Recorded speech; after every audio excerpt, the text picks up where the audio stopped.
3, 2, 1. Remake the damn movie, Anno. And he did.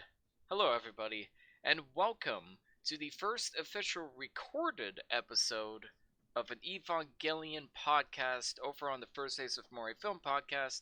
The first episode couldn't quite make it on the air, so this will be the first aired episode where we are talking about the rebuilds.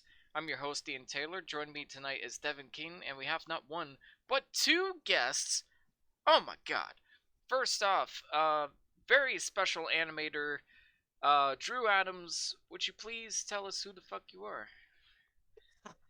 Oh my gosh, thank you guys so much for having me back on the podcast. I'm absolutely thrilled to be here. I'm Drew Adams. I'm a visual effects animator, and I've worked on such shows as Science Fiction Adventure Show, Final Space, and a couple of others, but you get the idea. Nice. And we have another artist with us tonight, the very talented and very awesome Riley Wray. Who are you? And where can people I find you?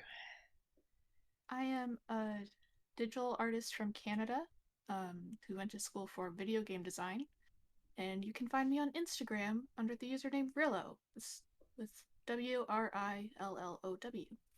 Nice. You also do Twitch, right? Yeah, I also occasionally do Twitch. Nice. Before, and Devin, I'm sure you have quite the elaborate intro. Before we get into that, Drew, I think there's a special announcement you're missing out on. Would you care to share? Class? Is it about the new project I'm legally allowed to acknowledge I am a part of? That's correct.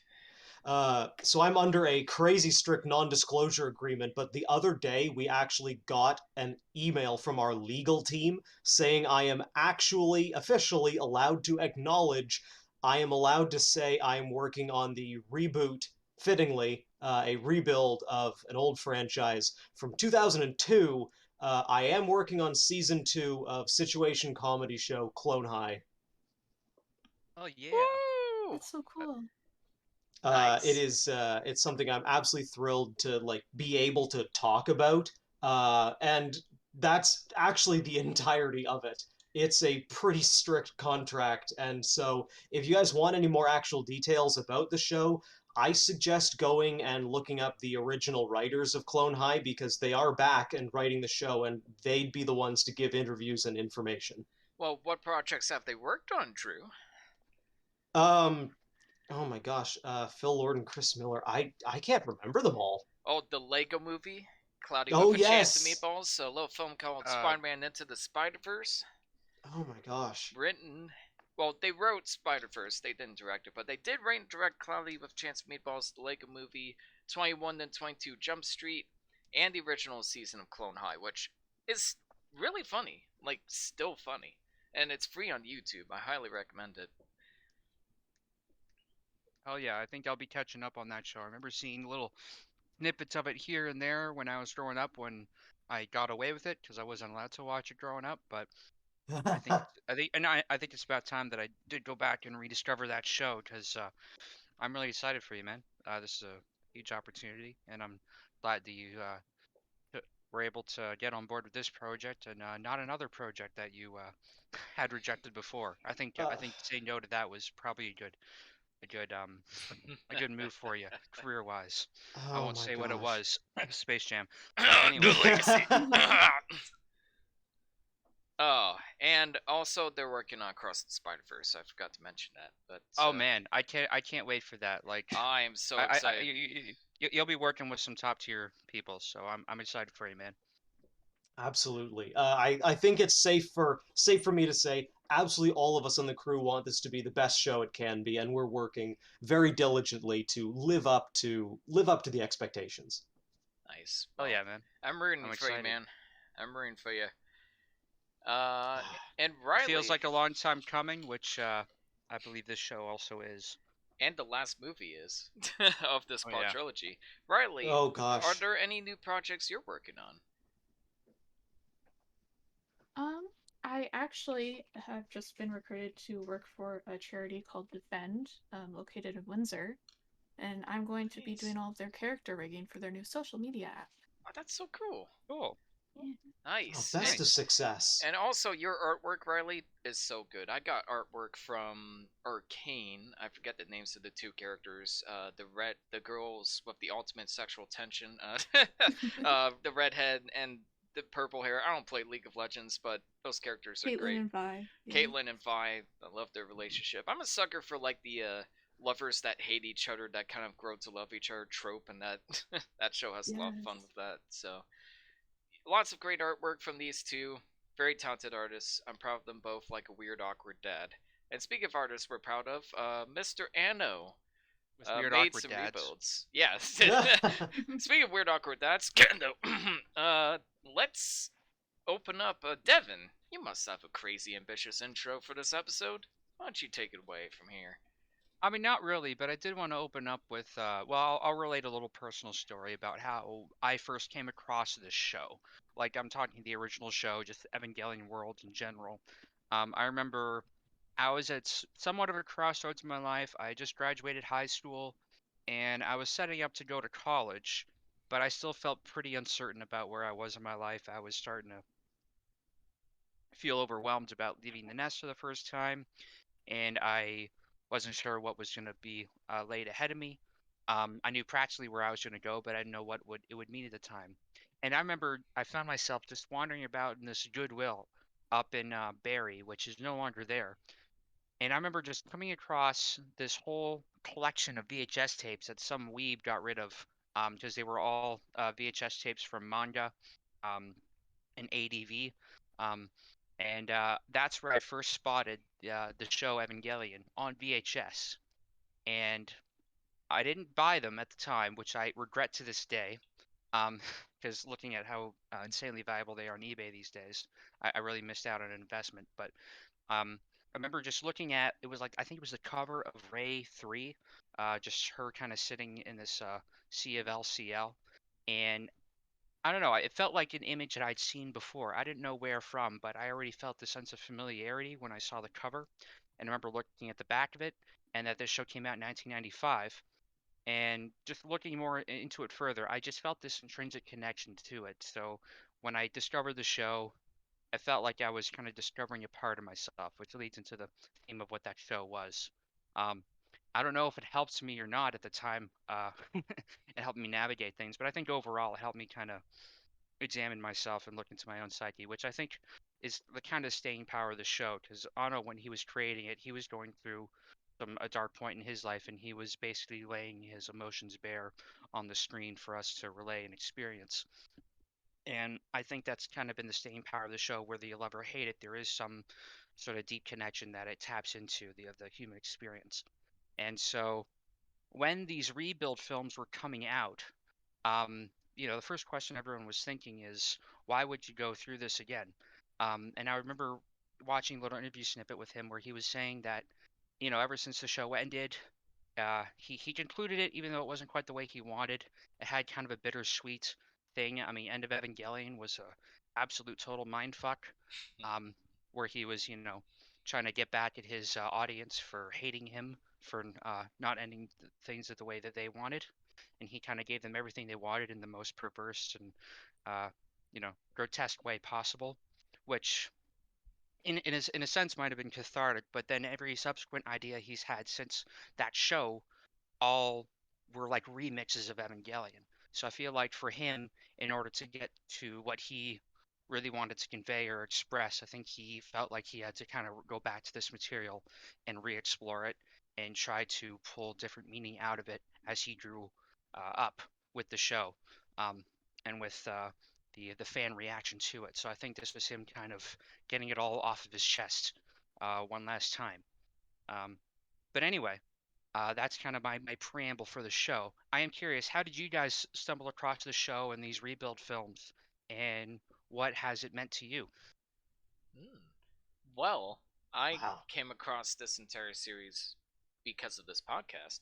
I remember you were trying to get me into it. We were both in college. You were still like staying at that campus, and there was this basement where we had like the feeder room, and I think we just watched Hell or High Water, and you were just like, Evangelion. I'm like, no, it's like, come on, one episode, and I'll get you hooked. And I watched it, and I was like, Nah. I don't know. Shinji looks like whiny bitch. There weren't any mechs this episode. I was just completely stubborn and ignorant, not realizing that it's kind of the point that he's a whiny bitch, and there are legitimate story-based reasons for and thematic reasons for that being the case. Of course, I realize that now, but at the time I was being pretty stubborn. So when the podcast came around, I liked the show a lot. It had some rough patches, but I think it really came together for me in the end, and I loved End of Evangelion. Absolutely adored it. So I was morbidly curious and confused about the rebuilds. The funny enough, I actually watched 3.0 plus 1.0 before any of the other rebuilds for this podcast. I Which is watched. such a I wild card know. move to do. Like, how the hell do you manage that? Like, I was thrown when you told me that, but Well, let me tell you, because I was in Vaughan, Ontario, and my mother and sister were going to a fashion show, like a long fashion show, and I was just like, what else is there to do? And because I didn't want to go to the fashion show, and I'm just like, well, this movie theater across the street is 70mm IMAX movie theater. What's this? An IMAX one-day screening of Evangelion 3.0 plus 1.0. that's So fate I right watched there. it. Yeah, that is I'm not everything jealous at was all that you got to see it on the big screen. I did everything get to was see the third one, but not the last one. Damn. everything was lining up. I'm not gonna spoil my thoughts in 3.0 plus 1.0 yet, but man, what an experience! I literally Um, thought this must have been how people felt watching 2001: A Space Odyssey in theaters. Like it was. I cannot yeah. stress enough how incredible the 70mm experience is. But And at the risk of disappointing my friend, I will refute that point. I will put that on hold. right on. We I will. think that We'll. I we think we'll might. get to the parallels of 2001 later. But Riley, I wanted to hear so how did you first come across Evangelion, and what has it meant to you over the years?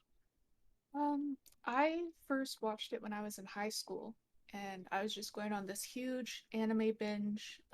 Anything that I could find online, I would watch. And I had heard a lot about Evangelion, but I wasn't really into the whole robot idea, so I was pretty hesitant about it.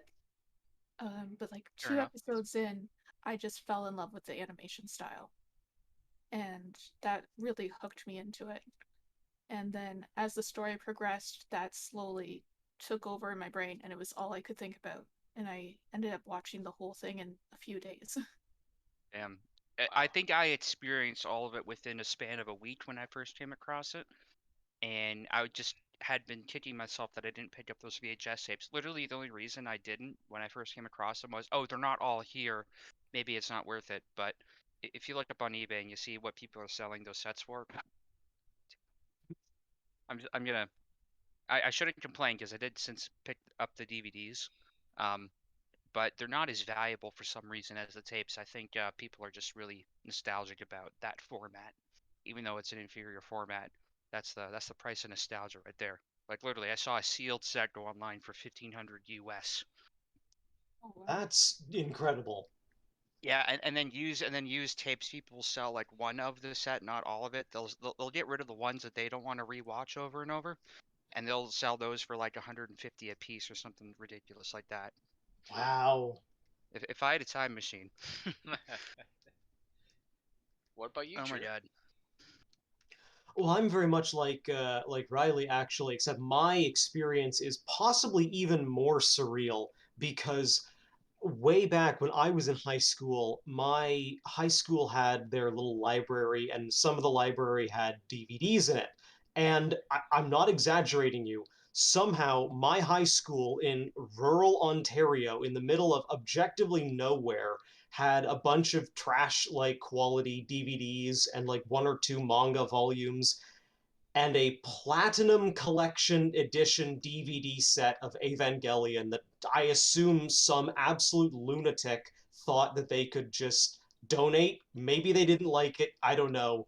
But my first experience with this TV show was watching one of the best quality DVD sets out there with Director's Edition. And holy cow, I think I watched this show a couple episodes a day for about a week, and then by the end of it, I do remember spending at least 2 days in what was the closest thing I had felt at the time to a depressive coma. That would do it. man. It I mean, it just hits you at some point, whether during while you're watching it or sometime you just find yourself ruminating and thinking about it. I distinctly remember being out on the lawn cutting grass, and I almost swerved and turned the thing over just because just thinking about like End of Evangelion affects me that much that I almost crashed the lawnmower. Jeez. Yeah. a bit like a few other television shows I've really come to love over the years. Evangelion was something I did not know how to, I guess, digest or metabolize back in the day. I was this like young, impressionable teenager, and I didn't have the lived depth or experience that I do now, 14 years into the Rebuild film saga. So watching these films as a very mature, fully grown adult versus like a 15-year-old teenager, not too different from Shinji's age as far as I'm aware. It's a world of different emotions. Oh yeah, you just start reflecting on, the places you've been in your life and mistakes you might have made and the feelings that kind of become unresolved coming out of different situations. I feel like there's a lot people can glean from and relate to in this show. And I feel like in a way it has been really helpful to sort of see it through this lens. You sort of cook up the worst possible scenario, and it's like, well, at least I didn't almost destroy the world while piloting a giant mech suit. I just said the wrong thing to the wrong person, and they took it the wrong way, and I felt bad. So, I think it helps you kind of unweave the tangled webs that you might create in your own head when you're kind of in less than ideal circumstances. Actually, Um, if I can quickly interject on that, I think it might be important if, for some unfathomable reason, our listening audience this evening has not seen the show or movies. There's going to be all spoilers Yes. throughout this review, like all of them. All So the if you haven't seen spoilers. this one, do yourself a favor and set some time aside. It's only how many episodes? Is it 26 episodes? This TV show? Yes. Yeah, 26 episodes. There's director's cuts of the episodes 21 through 24, which I'd recommend. Because if you watch those, there's extra scenes they spliced in that they have in. Okay, the whole canon of these films is absolutely fucking confusing. Not to mention the naming convention of it. But there are so many remix and compilation movies of the original 26 shows. Like, if you look at Death and Rebirth or Revival of Evangelion, they're basically just compilation edits of the show, which you really don't need to watch if you see the director's cuts of those final few episodes. Um, and then there's the final movie. So yeah, 26 main episodes. There's End of Evangelion, Death and Rebirth, Revival of Evi, all that. Those are just remix and compilations of the show, so you can pretty much skip those unless you just want to re-experience all of it in a very flashbang quick succession. And then there's the rebuild films. So yeah, as if the plot of the show wasn't convoluted enough, the whole canon of uh, these editions of Eva that have come out are also pretty convoluted, but I do think it's very fitting and apropos. And it's probably a reason that he wanted to do these rebuild films to begin with, is because of the tangled web of narrative plots that he's weaved with all these characters. He Hmm. keeps coming back to it and trying to re-examine it and trying to, maybe he's reacting to how the audience has received these characters and changed them in their own way. He wanted to create like a definitive conclusion, including resolve for all of it, just because it's kind of consumed his whole life, probably. I mean, I'm only speculating, and he tends to skirt around the question in interviews. But it's very much, there was one video that I would recommend. I love the channel Folding Ideas, from Dan. I forget his last name, Dan but Olson? Dan Olson. That's it. He recently went viral not too long ago for his huge video on NFTs, which I highly recommend.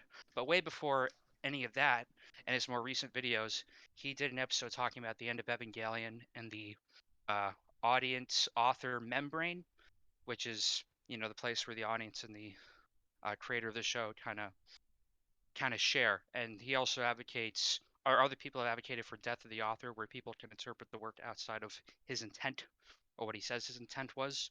I do think he tends to skirt around the question in interviews because he doesn't want people looking for him to answer. It's a bit like David Lynch in a sense. He wants people to construct their own ideas about it because, I think when he was creating his show, he was pretty lost in the sauce himself, or lost in the LCL. When you're in it, it's hard to really create any definite ideas outside of that in order to pinpoint it, and because you're kind of still in that soup, so to speak. But So definitely, to you care speak. to elaborate on that? No. Thank you. There is actually one thing I'd like to quickly interject with, and that is for any of our audience members who have seen these movies and still have access to Amazon Prime, for the fourth Evangelion Rebuild film, there's actually a really good two-part behind-the-scenes making of documentary. And just like Devin was mentioning a moment ago, these movies really have grown and evolved. A line that really stuck out to me from the behind-the-scenes interview was that the fourth Evangelion Rebuild film could not have been made by a less mature Anno. That he's grown and come into his own as an author, and he's really matured as a director throughout so many different projects. And I very much agree. I think that we will certainly get to 3.0 plus 1.0. or Yeah. or the fourth one. I mean, the naming convention of all these, there is some thematic importance to it, but it's just like 1, 2, 3, 4. Just make it simple. Yeah, no. You gotta But make it this is the complicated. pretentious connoisseurs of cinema. Yeah, no Yes. normal names here, man. And I think part of Pretentious. yeah, It was formerly the pretentious asshats of cinema. Now it's the prestigious connoisseurs of content. yeah. But we tend to. Actually, I think I know where I picked up my naming convention idea from.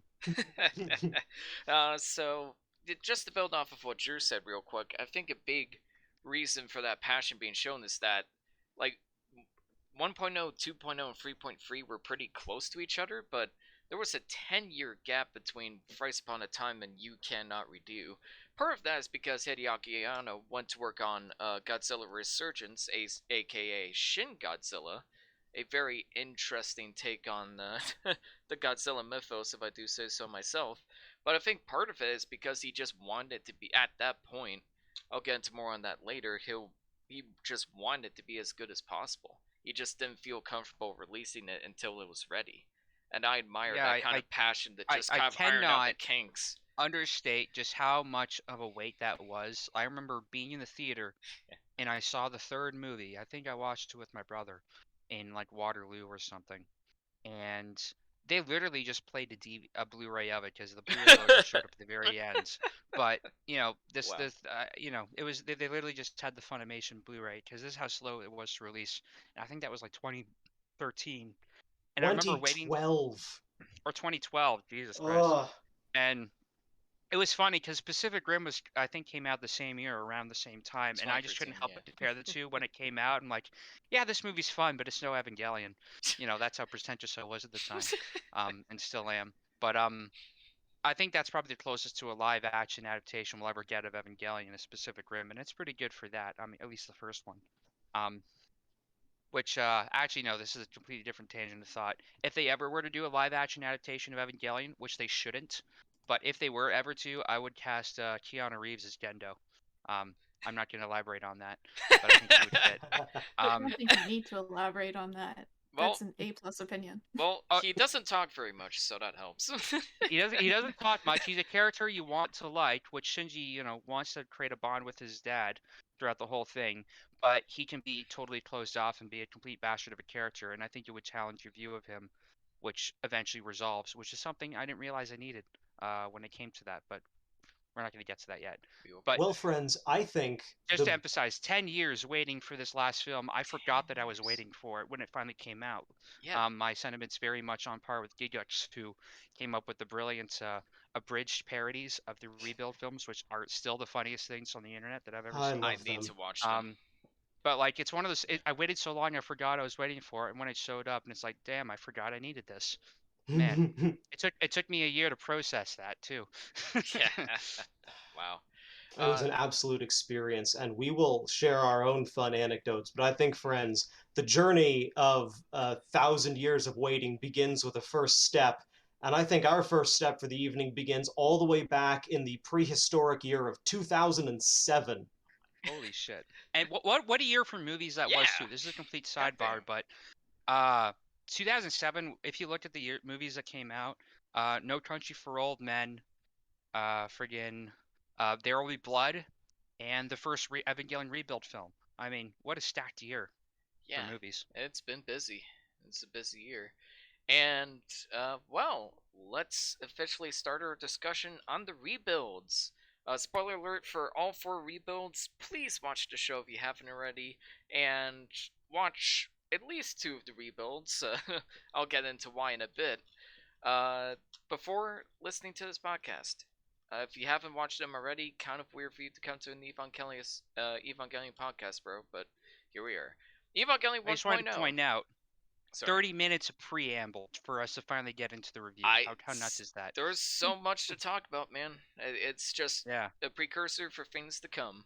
Evangelion 1.0, you are bracket not bracket alone. I feel like there's some nice subtext to that subtitle. See what I did there? Yeah, parentheses. So, have you seen the first 10 or 15 episodes of Neon Genesis Evangelion? If so, congratulations, you've seen Evangelion 1.0. So, in the world of Evangelion, it's a very subversive take on the mecha genre. In this universe, like, the fate of the world is threatened by like monstrous entities known as angels that don't really abide by the laws of nature. And NERV is an organization set up to counter this threat, and it is up to young pilots to protect the Earth. But unfortunately, NERV has some questionable ulterior motives.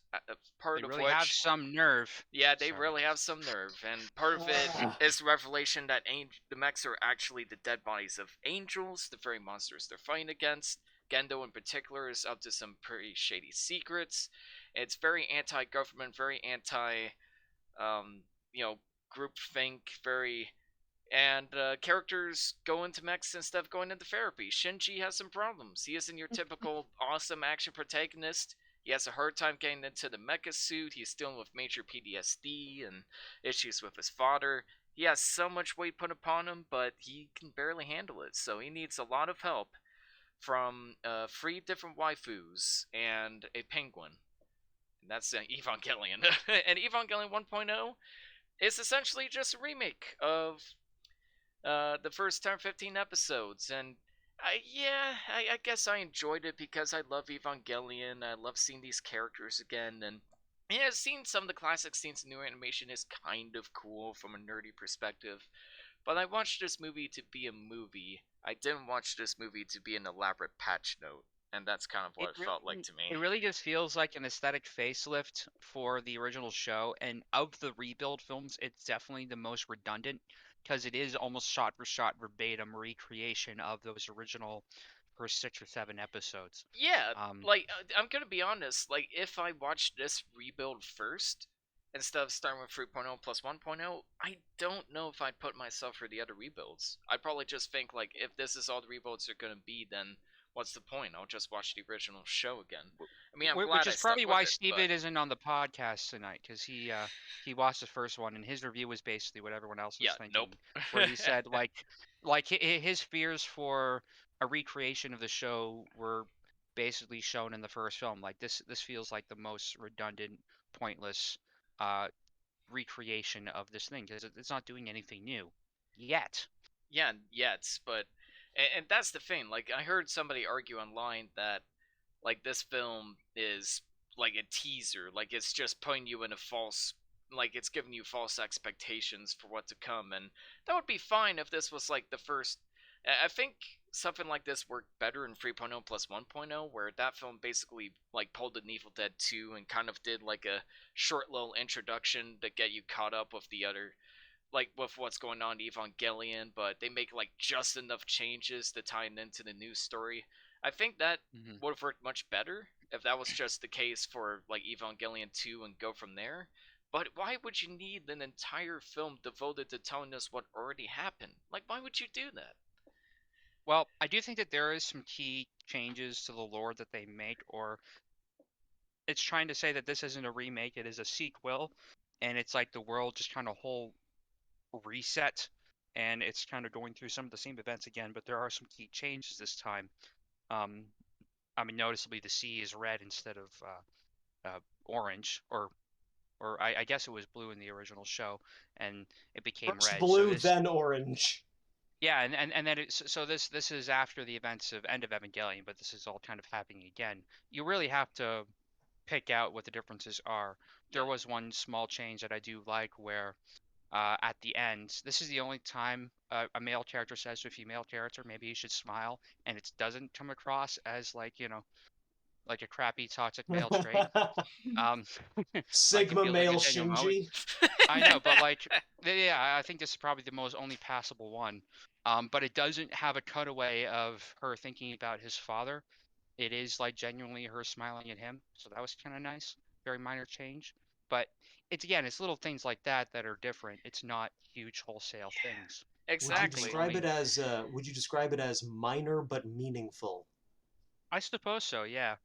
I disagree. Like, I actually really didn't like that change because that was kind of like a nice subtle way of giving exposition on like her character's history with Shinji's father, and it was a nice like visual way of tying that together. But now that she's just smiling for no reason, it just kind of feels like, wait, why are you smiling for this random guy you just met?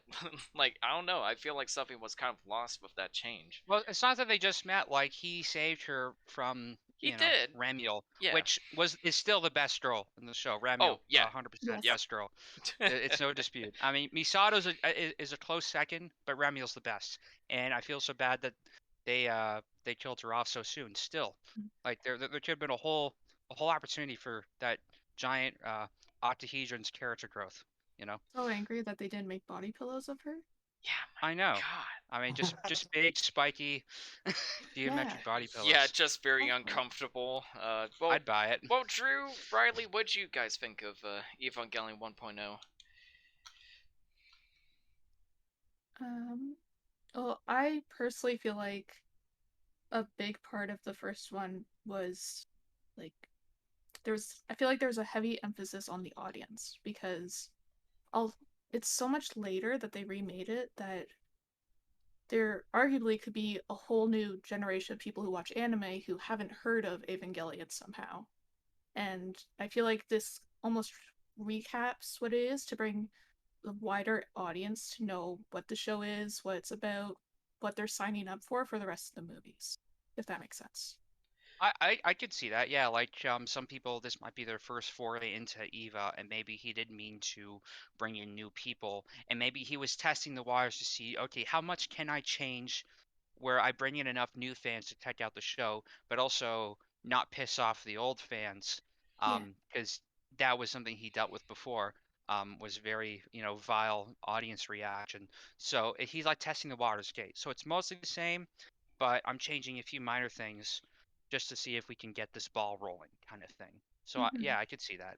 And I really want to echo that. I think there's an enormous amount of utility in instead of having to say to an audience, go and check out a 26 episode television series, it's a single hour and a half long film. Well, I think True. that's part of what. And Sorry, go on. go ahead. Well, I think that's kind of what bothers me about it, is that it feels like it was done for utility and not out of passion. Like, Devin, I do kind of have to disagree where this didn't really feel like a passion project at first. Like with this film, it kind of feels like, people were craving for more Evangelion, especially in Japan, and this kind of feels like Anna was so fed up with that, where it's just like, all right, you want more Evangelion? All right, here's just the first movie again. Like his passion just wasn't there, like the heart just wasn't there. But as the rebuilds went on, especially if the last two rebuilds, he was just like, you know what? Maybe we could do something with this. Maybe we could carve this into Yeah. something special. And those Well, movies felt like they had I a do think lot that more that heart was put into it. I do think that was the goal all along, but I don't think he felt like he wanted to reinvent the wheel just yet. Because this did come from him. He was trying to pitch new ideas. He was trying to get past Evangelion, but all of his ideas, to him, he said, I felt just like remixes of Evangelion. Like in his own mind, even though he wanted to be over it, he felt like he wasn't done with it. So the whole point of him doing these is to try to finally get over Evangelion and try to put it to bed, but also uh, bring new meaning into it. Because I think he felt pretty raw still after End of Evangelion. Like it is a finale, but it's a very bleak and very bitter finale, which probably left a bad taste in his mouth. And as he was growing up and maturing, he probably was going back and re-examining these characters and finding new meaning in it. That said, the first one does still feel kind of the most redundant, but I think it was a necessary start to establish where the other films were going. Almost like a baseline. Exactly. Yeah, fair enough, I suppose. But I think the issue of just it, like these movies are kind of weirdly paced, and I think 3.0 plus 1.0 is the best pace, and 3.33 is like a little bit slow, but still feels nice and steady overall. This film feels so rushed because they had to like shove in 8 episodes into one movie, and there's a reason those episodes were episodes and not movies. Like so many segments in the first 8 episodes where like the build up and the moments of silence are just kind of lost because the film has to rush through so much. But those are the moments that made those first 8 episodes so special. Like the show had a hard time winning me over, but those moments, like the train scene, I think is a great example of that. Like in the show, like it lingers on that for so long. You're just thinking, like, is he actually gonna leave? Like, what's gonna happen? Like it feels like you're experiencing the weight of the situation with him. But in this movie, like it just rushes by that so fast. It's like, okay, well, sure you're conveying what happened, but like there's no meat, there's no mustard. It's just a dry sandwich, and that's kind of what this whole rebuild felt to me. It's like it's a nice looking sandwich, but it's a dry sandwich. It's missing the heart of the original series, and I don't think he quite recaptured. It feels like it was just made for utility and not because there was any care in mind. Like I don't know if he found his passion until later on the rebuilds, but like everything the later rebuilds, the last two especially, are just so much better. Like it's just the pacing is way better, the actual cinematography is better because it's not just redone shots from the first film, yet it still feels like it captures the magic of the show a little bit better. Like I don't know, it just feels very like they were just speed running to the finish line. They were just like, let's just get it over with. It's a very interesting take, in my opinion, because I actually encountered the rebuild films around the same time as watching the original series, and I did actually appreciate the movie almost for the exact opposite reason. Though I absolutely, as an adult, appreciate the lingering pacing the TV show could have, those long, quiet moments of contemplation that are Exactly. really quite beautiful. Um, as a young, relatively hyperactive teenager, watching the Evangelion Rebuild film like 1.0 was one of the better ways that I actually liked watching the film because it kept such a relatively brisk pace. And you still get to have those slightly more drawn out moments, Shinji moving in with Misato, these quiet moments of, characters expositing to one another, Shinji slowly learning how to train how to use the Ava, and you do get some pretty darn good angel fights. I think that Yeah. if I was to discuss 1.0 entirely on its own merits, I would say that I think it is a good film. I really did enjoy it from start to finish. It challenged me in some fun, emotional ways, especially as a young teenager. And these days, if I go and rewatch my DVD set, which still sits on my shelf to this day, I think it holds up. I think the animation is quite solid. I think that the computer animation where used is quite tasteful and actually looks pretty darn good to this day. Again, Ramiel, the CGI cube, I think excellent use of technology for the day. Um, Mm-hmm. Yeah, and I love how they've done quite a bit to expand on that character, even though he's still killed off way too soon. Um, Yeah. but no, like I do like that they use 3D technology to create these extra geometric morphs that that it does. Um,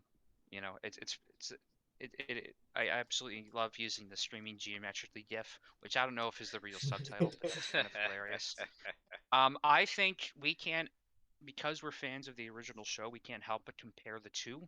I still think that if you were to hop in and didn't know anything about Evangelion, that this is still a fine movie, but we can't help but compare our experience with watching the Yeah, original show, that's and true. we feel something, and it's just that comparison that kind of pulls away from it, and the feeling of redundancy. But I still think if you just wanted to experience this thing as a set of movies rather than a whole show, you could probably just hop in and it would be just as fine. Although I do think that there are some things that enhance the experience of watching the films if you have seen the original show, because you see how it's grown and evolved over the years. But I was just reading this one fact. I was just looking at the trivia on IMDb, because I always do this on the show. I always read IMDb trivia facts when I run out of things to say. But apparently Robin Williams was interested in playing Gendo, voicing Gendo for the dub, and holy shit, what a missed opportunity. What? Oh my He's god. a fan of the original show. You and, ever seen 1 Hour Photo? Oh yeah, they did make it. Was that his idea?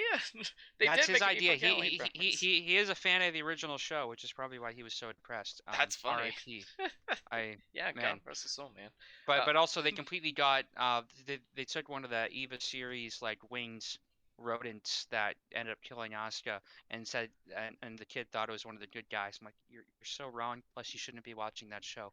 Oh, You're 10 years old. This is too young for you. yeah. Oh my god. It's, should not be. I mean, yeah, you shouldn't be watching a show in general. So yeah, it looks very nice. The CGI holds up really well, but I'd argue the animation doesn't really. I don't think it quite captures the charm of the show until later on. And I wanted to bring up the animation team behind the last two rebuilds, or the last one. I'm not entirely sure, but they're the same animation team. Hang on a second, I can look up their name. Their animation team. 1 second. The animation studio is. Yes, that's right. Studio Kara, and you may recognize them behind such projects as Your Name and A Silent Voice. They are a very talented group of animators, and I think they did capture the show essence of the show while modernizing it as well.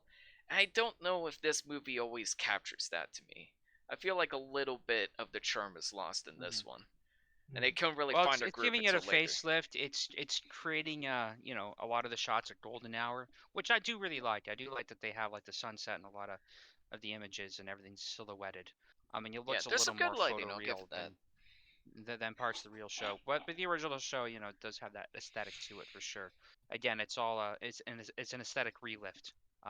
So here's a question for you guys, lads. I think that if I was to encounter someone who had not yet seen the franchise, I would probably actually recommend the movie first, just to see if they even would enjoy the franchise at all. Instead of asking them to sit through 26 episodes of television, I think that I might actually just recommend them the hour and a half first rebuild film and say, if you like it, awesome, and if not, well, it was only an hour and a half. That's a good point. I agree with that. Yeah. Yeah, that's a very good point. Because it's a good way to test the waters and see if this is your thing. It's a good way to see if this is their thing. I mean, my way of getting Ian into it was I just showed him the first episode, and the first episode ends on such a cliffhanger that I thought it would get him hooked. Although that didn't quite work at first. I was just being stubborn. Eventually, it did. No, I'd force you into watching. There are some people that I still haven't gotten to see the original show. I might change my tactic and see.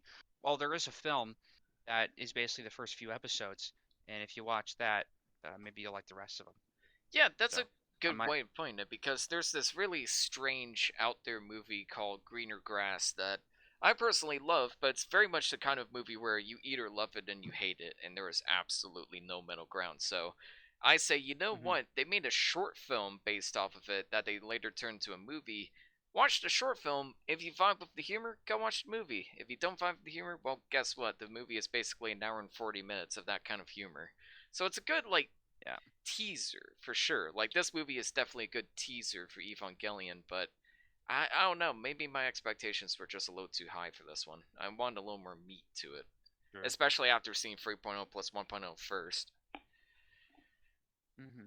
I mean, I do like where it ends, with him and Ray kind of connecting after, that devastating battle against the best girl in the show. Yeah, I'm not done with that joke yet. Don't worry. But and the pacing's a little odd in places, but I do like that.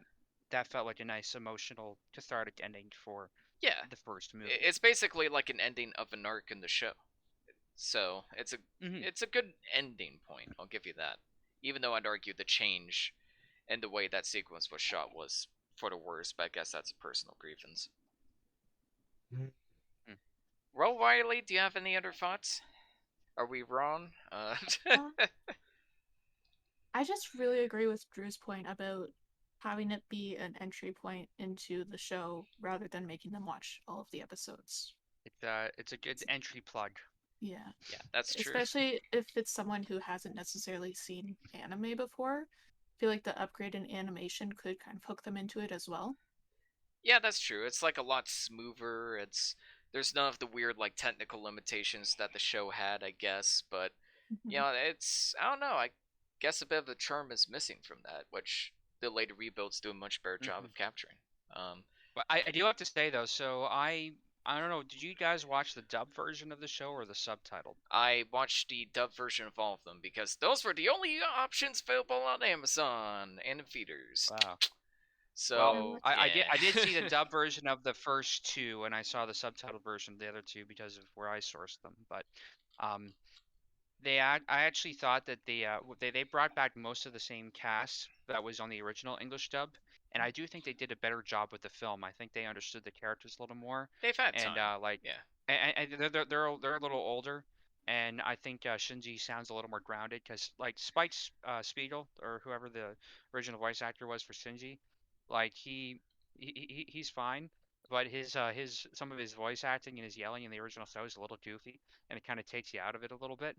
um, it's fun, but you know, I think that Shinji feels a little more grounded in this thing, and it comes across in the voice Mhm. acting, and I think that helps that they were already very familiar with the characters, that they could reapproach this material and make it sound a little more mature, a little more grounded than the original show. Because Devin, it did definitely get a little kind of goofy and ridiculous, which is when I would switch back to the subtitled version of it because I felt like the original Japanese cast maybe were a little closer to the subject matter, so they knew uh, kind of the seriousness of it a little better. Spike Spiegel's a character from Cowboy Bebop. Oh, who am I saying? You It's no, it's a different Spike, isn't it? I think so. I'm sorry. Hang on. Let me. Spike Spencer. Spike Spencer, Spencer. that's it. Sorry. I knew I was mixing something up there. Like, yeah, Spike Spiegel is the character in That's Cowboy Steve Bebop, and Spike Blum. Yeah. Spencer is the voice actor behind Shinji in the English dub. Yeah. This is already confusing, but So I'm curious, Riley and Drew. Did you guys watch subs or dubs? I think for the first two, I watched both. And then for the third one, I only watched the subs. What about you, Drew? I actually watched the English dub to begin with. One of the things that I do is I tend to watch the dubbed versions of things if I have access to them because I don't I get distracted by reading subtitles and I don't often enjoy the whole picture. But if nothing else is available, I'll happily just read subtitles. You know, mhm. I'm if I have any option to watch something good, I'll take it. My preference is dubs, but you know what? It's all good. And I think that's because with a show like this where the animation is so layered and complex, there's so many things going on, you want to appreciate as much of that as possible. So it helps if you don't have to read on top of it, especially if there are like four or five characters who are all spouting off technical jargon. That's a lot of this show, by the way. A lot of the original show and these movies still are these people that work at Nerve spouting off technical jargon about the state of the robots and you know, something levels, LCL levels, whatever. Like they're talking about all these technical things that add to the world building, but it can get very confusing. And if you're reading that all in the subtitles and they're mixing it up with the dialogue, that's arguably a little more narratively important. It's like, wait, what am I reading? The technical jargon, or am I reading what is actually important for me to understand what the characters are going through here? And that can get very confusing if you're watching subtitles and having to read, because then your eyes are off the screen. I remember, I think I watched the subtitles version first when I first watched the show. Then I went back and listened to the dub. I would end up switching back and forth because I had the option to. And I remember just how weird some of the characters' faces looked when I was watching the dub version because I wasn't really seeing their faces uh, because I was reading. And then it's like, oh, that their face looks, it's a little uncanny to go back and actually take in everything that's being animated. But they, yeah, I was able to appreciate more of the animation when I didn't have to read what they were saying. Even if I think the Japanese voice cast does a slightly better job with it at times. That's true. Well, also Yeah. the issue with dubbing is that the voice actors have to keep up with the characters' mouth movements, and sometimes the characters will talk really fast, or they will really slow down because Japanese language is very different from the English language. So trying to match the Mhm. pacing of both languages, I find some of the best English dubs like lip sync, but they don't worry about getting it perfect. So that way, the voice actors have more room to express themselves. Like, I think Cowboy Bebop, out of the animes I've seen, has arguably the best English dub. Like, I actually Oh yeah. think I might like it better than the Japanese voice acting because the actors weren't too worried about lining up with every single line, so they had more room to express themselves and really get into their character. Like, I can't Yeah. imagine Spike Spiegel without Steve Blum's voice, for True. example. So And it all I depends on the do think project. it helps if they have these shots that are wider shots or they don't linger on the Yep. mouth movements. If they're just showing something else, then the actor has a little more leeway in terms of matching up the dialogue or expressing the emotion. Because it's not a technical thing then to match up with what's actually where you actually physically see with their mouth moving. And there's going to be inevitably things that are lost in translation. So I like to go back and forth just to make sure if something's being said in the original that wasn't quite translated, I'm getting kind of two versions of what's being said, and I can kind of parse together what I think they're saying. But anyway, all that's preamble. I think we should get into ratings. I'm Let's gonna do give it. this one a 6.9. I will give this a very reluctant 6 out of 10. I still enjoyed watching it, but mostly because I like Evangelion, not because I think the rebuild is particularly good. So, not a great start, but it does go off the rails completely, so It's that's it's something. all uphill from here. What was so Drew and Riley? What are your ratings for the first movie? Out of 10. I'd probably say about a 7. All Yeah, right, that's fair. pretty Drew? good. I'm going to echo that. It might not have the same pacing as like 6 or 7 entire episodes of TV, but I'm not going to begrudge it that. I think it's beautiful and it does the job well, and I still had fun with it. I give this one at least a 7 out of 10. Nice. Nice. I think it'll all be uphill from here if I had to hazard a guess. Yeah. Speaking of uphill battles, we cannot advance with the next movie. Take it Oh away. my gosh. So yeah, skipping all the way ahead to the glittering futuristic year of 2009, Evangelion 2.22. You can parentheses not advance. This is an interesting one. In contrast to Evangelion, the first rebuild film, uh, two almost immediately goes off in its own direction, which I found very compelling. Um, the movie actually opens up with a brand new character whose name stays mostly the same throughout these movies. We'll call her Mari for now, and she's one of the new characters for the rebuild films. A female Evangelion pilot who shows up in some remote Russian winter ocean hellscape fighting a brand new angel design. Mhm. I thought that opening fight scene really set one hell of a tone before they, kick off the rest of the movie.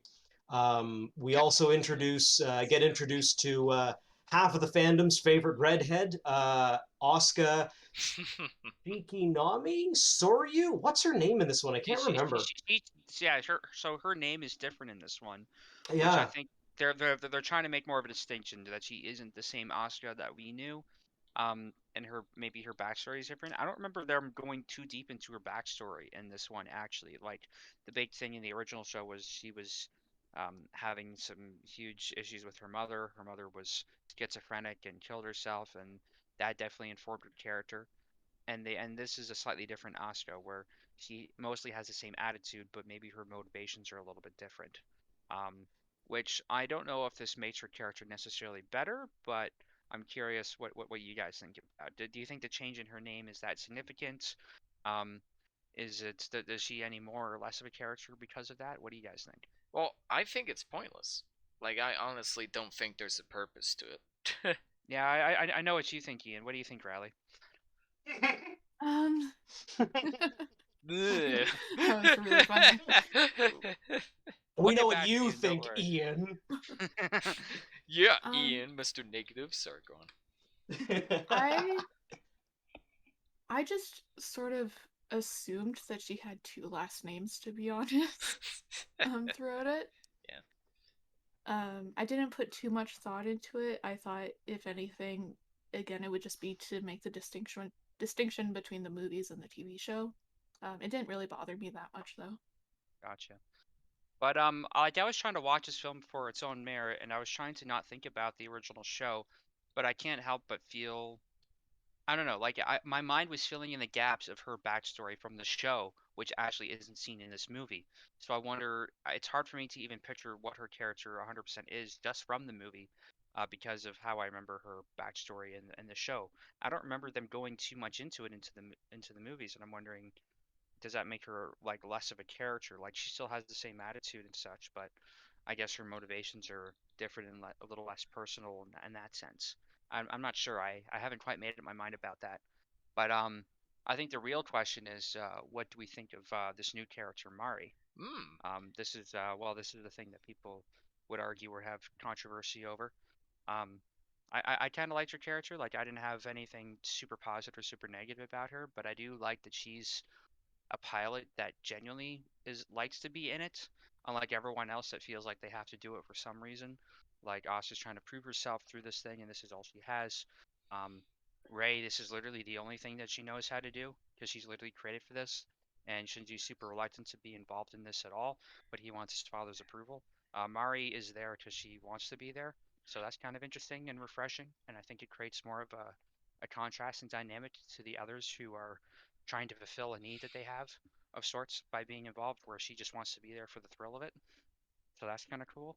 I actually really want to echo that point. I very much agree with you on that sense, Devin. And feel free to banter with me about this in a moment. But I heard a comment that I really appreciated some time ago, and it was that the introduction of Mari, especially the way she shows up, literally midway into the film, parachutes out of the sky, lands crotch first in Shinji's face, and that's how they first meet each other. That to me, a comment I heard some years ago was, this is the sign that something is definitely different about this version of the world. Mari is not the same kind of character that populates the rest of this world. And I actually appreciated her when she arrives into the franchise. I didn't find that she really got in the way of anything, and I sadly, at this point in my career, learning to try and be an animator myself, I was starting to also do a little bit of meta game, fourth dimensional thinking here, and I sort of thought to myself, this is another very marketable character. This will generate much profit. Yes. Yeah, that's the other thing that people were saying that she's just there to create fan service, but I do think that she and they absolutely exploit that. Like that's another thing about the show. They definitely don't let up on the fan service, but I Yep. do think at least a little more self-aware and ironic here, to an extent. I don't know how you guys feel about that. We'll get into that at some point, I'm Yeah, sure. we'll get into But that. I do think that she is kind of an analog for maybe Anno's wife. Uh, like this was a person that he met after he made the show, Yeah. and maybe she was like a fan of the show. I forget their story exactly, but I feel like Mari, like written into the show, was kind of an analog for this person coming into his life and accepting him for who he is, and him kind of just seeing outside of his own depression for once. And that's how I kind of took her as being introduced in the show, that she is outside of the main characters who all have their hangups, and they're all kind of analogs for Anno's own torment, and she's just there to kind of have fun with it in a sense. Yeah, I don't know. I'm still that's making my mind up about it, but I didn't mind her character's introduction, although it definitely is very fan servicey. yeah. The rebuilds in general kind of have more fan servicey, which it's Japan. I get it, but does go a little weird at times, including a joke involving some chips that we'll get into in a little bit, Drew. I have some words about that. I like Mari overall. My biggest concern about Mari going in, especially after 3.0 plus 1.0, was thinking that, oh, they just wrote her to be a love interest for Shinji. But it, it is kind of an interesting contrast to see somebody that genuinely enjoys piloting and she tries to like bring out the best side of other people. I'm actually kind of happy it wasn't just like a nerd depressed person with personal issues, and it wasn't just repeating the same steps as the other characters. Like, she genuinely loves and enjoys what she does, and it's kind of irritating to see other characters almost be jealous of her in a way. It's like, why does she enjoy like Asuka especially? It's like, why does she enjoy piloting so much? Like, why is she happy all the time? And it's kind of like a nice contrast. She kind of remind me a little bit of like Waymond and uh, Everything Ever All at Once in a funny way. Like, she does like try to offer more optimistic perspective in this nihilistic world. And like you said, yeah, I definitely see the parallels of Mina's wife and like this beautiful optimistic woman out of nowhere kind of comes in and changes up the character's life, and changes up his position of his head more specifically. Yeah, yeah, But his perspective. And I remember reading about this. I haven't seen it yet, but apparently she created a show about like this really like lighthearted kind of show about about Anno, like as just a real person, and it's a completely different perspective than how he would see himself. And I don't know, I find that kind of wholesome. I want to check that out. I'm curious to see what we can glean from that. Well, once Um, again, to plug the making of documentary from 3.0 plus 1.0, they interview his wife, and she has some of my favorite lines in the entire documentary about Anno's anachronisms and quirks and just such a unique mind and way he sees the world. I definitely have to check that out. I wish I made time for it before joining this podcast, but yeah, it is fascinating. Riley, what do you think about all this? Um, See, I really enjoyed that she likes piloting, and I thought that was cool to give another perspective of like all of the pilots. mhm. But she also felt a little one note for me sometimes. Fair Um, enough. like Yeah, no, I wish that I feel like they almost, could have done more with her character. yeah, I feel like almost like because there are a couple of points where she gets like, almost animalistic with it, and I almost wish that they had explored the downsides of her liking it so much. I Yeah, don't know if that's it's just true. because it's a movie and they didn't have time though.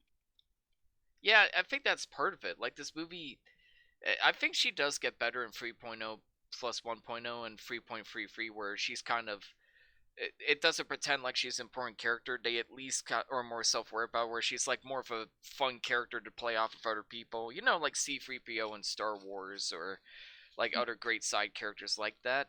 So at least like the sequels are a little bit more self-aware about it, and I'm more comfortable with it. But this movie does play her off as an important character, and it's like, yeah, she is. I like her, but she is a little bit one note. Like, it doesn't really delve into her issues Mhm. as much as they probably could have. Instead, just kind of retreading like the issues of the other characters. Like, this film is still a goddamn mess. This film is still too rushed. The animation's not quite there yet, but it also actually makes changes. It also has some very interesting scenes and themes that weren't discussed in the first like rebuild. And Like Kaji hitting on Shinji yeah, no, Ah, oh, or the please yeah, or the yeah. no. You know what? Let's talk about that. So, Drew, So let's I talk about it.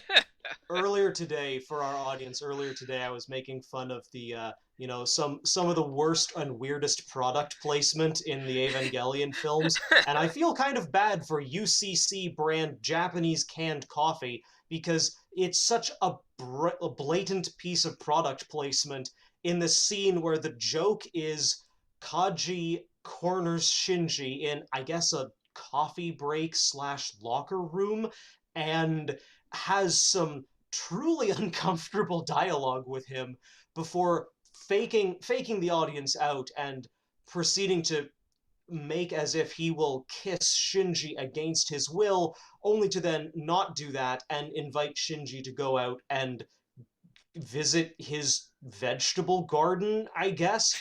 It's just such a bizarre scene to me, and I wonder if Anno got the approval of putting UCC brand canned coffee in that context, because it's not flattering context. It's so. probably not. I mean, Also, you know, what was the point of that like a joke? What was the point of that? Like, why did she have to make it weird? I could maybe see him like teasing him a little bit or pretending to be mad or something like that. But why would you make it like the whole scene of just like, are you trying to fuck Shinji? Like, what's happening here? What I was the think point of maybe that? he was trying to make the audience uncomfortable with a little bit of like jailbait. Like, there's the whole thing with him and Karu, and them possibly having like a gay relationship, and fans kind of go back and forth on that, and him just kind of maybe preemptively teasing this kind of dynamic, but with him and Kaji. I don't know. Like, I think he's trying to appeal to all audiences while also making certain ones uncomfortable. It felt like and that scene gets totally memed out of context, right? Yeah, As it but should be. but I've got a. Riley, I think you were saying something there. sorry, Yeah. go on. I actually, and I'm sorry to say this, I completely disagree with all of you. I Oh, feel like that please was a do very tell. important scene Oh, because how so?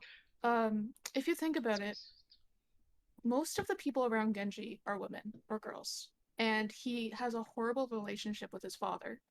This is someone who he kind of looks up to a bit, and to only have like basically for relationships with older men, only have his father and this experience to base it off of. I think that could really influence how he feels about Karu and how he navigates the relationship with Karu because it's not like he necessarily knows what to do when an older person kind of comes on to him, which I mean at that age you wouldn't know what to do because you're a child. Um I feel like it could really influence his view of just his relationships with different men in general and how something like that almost opens him up to the idea of knowing that it's not just women that men are attracted to. Some guys are attracted to guys. And I don't know. I could be completely off with that, but it almost I felt have like it was never. setting it up for Kaoru. I never thought of it like that. Yeah, That's an interesting perspective. that is. But I get what you're saying, but I would maybe forgive that if it was clearly Shinji being into it, but it looks like he's into it, which just makes it weird. Like, I feel like that scene could be much better if like Shinji was maybe into it. It was kind of like a hot for teacher situation. Like, oh, he's just a kid. He didn't really understand like the meaning of the situation. I don't know. I just feel like it could have been handled. There's like weird, Well, strange fan serving it's moments more like that. like psych. Yeah, It's like psych. No, I don't want gay sex. I just want you to help me with my no melons. homo.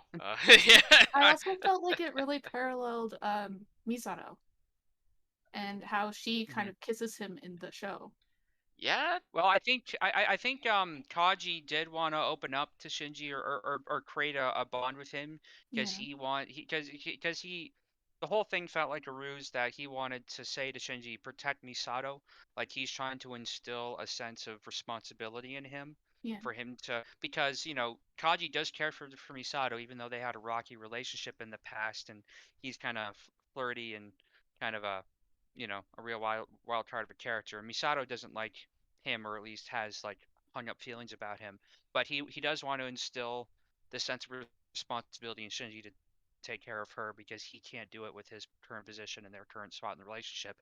And maybe that was just his idea to kind of break the molds, to kind of make him uncomfortable, psych him out, but then show, hey, look, I want to entrust this thing in you. So that might have been his just way of doing it. I don't know why that had to be the way of doing it, but it definitely made for a memorable scene, for better or for worse. yep. People won't forget anytime This soon. this really leads me to a question I'd love to ask you guys though, because 2.0 really does start diverting in some very interesting directions, and I'd really love to know, do you guys have a particularly favorite change that they did in this movie? The opening There are scene. two things that I like. I like the aquarium scene where they're restoring like our life as it was on the planet. That's really cool.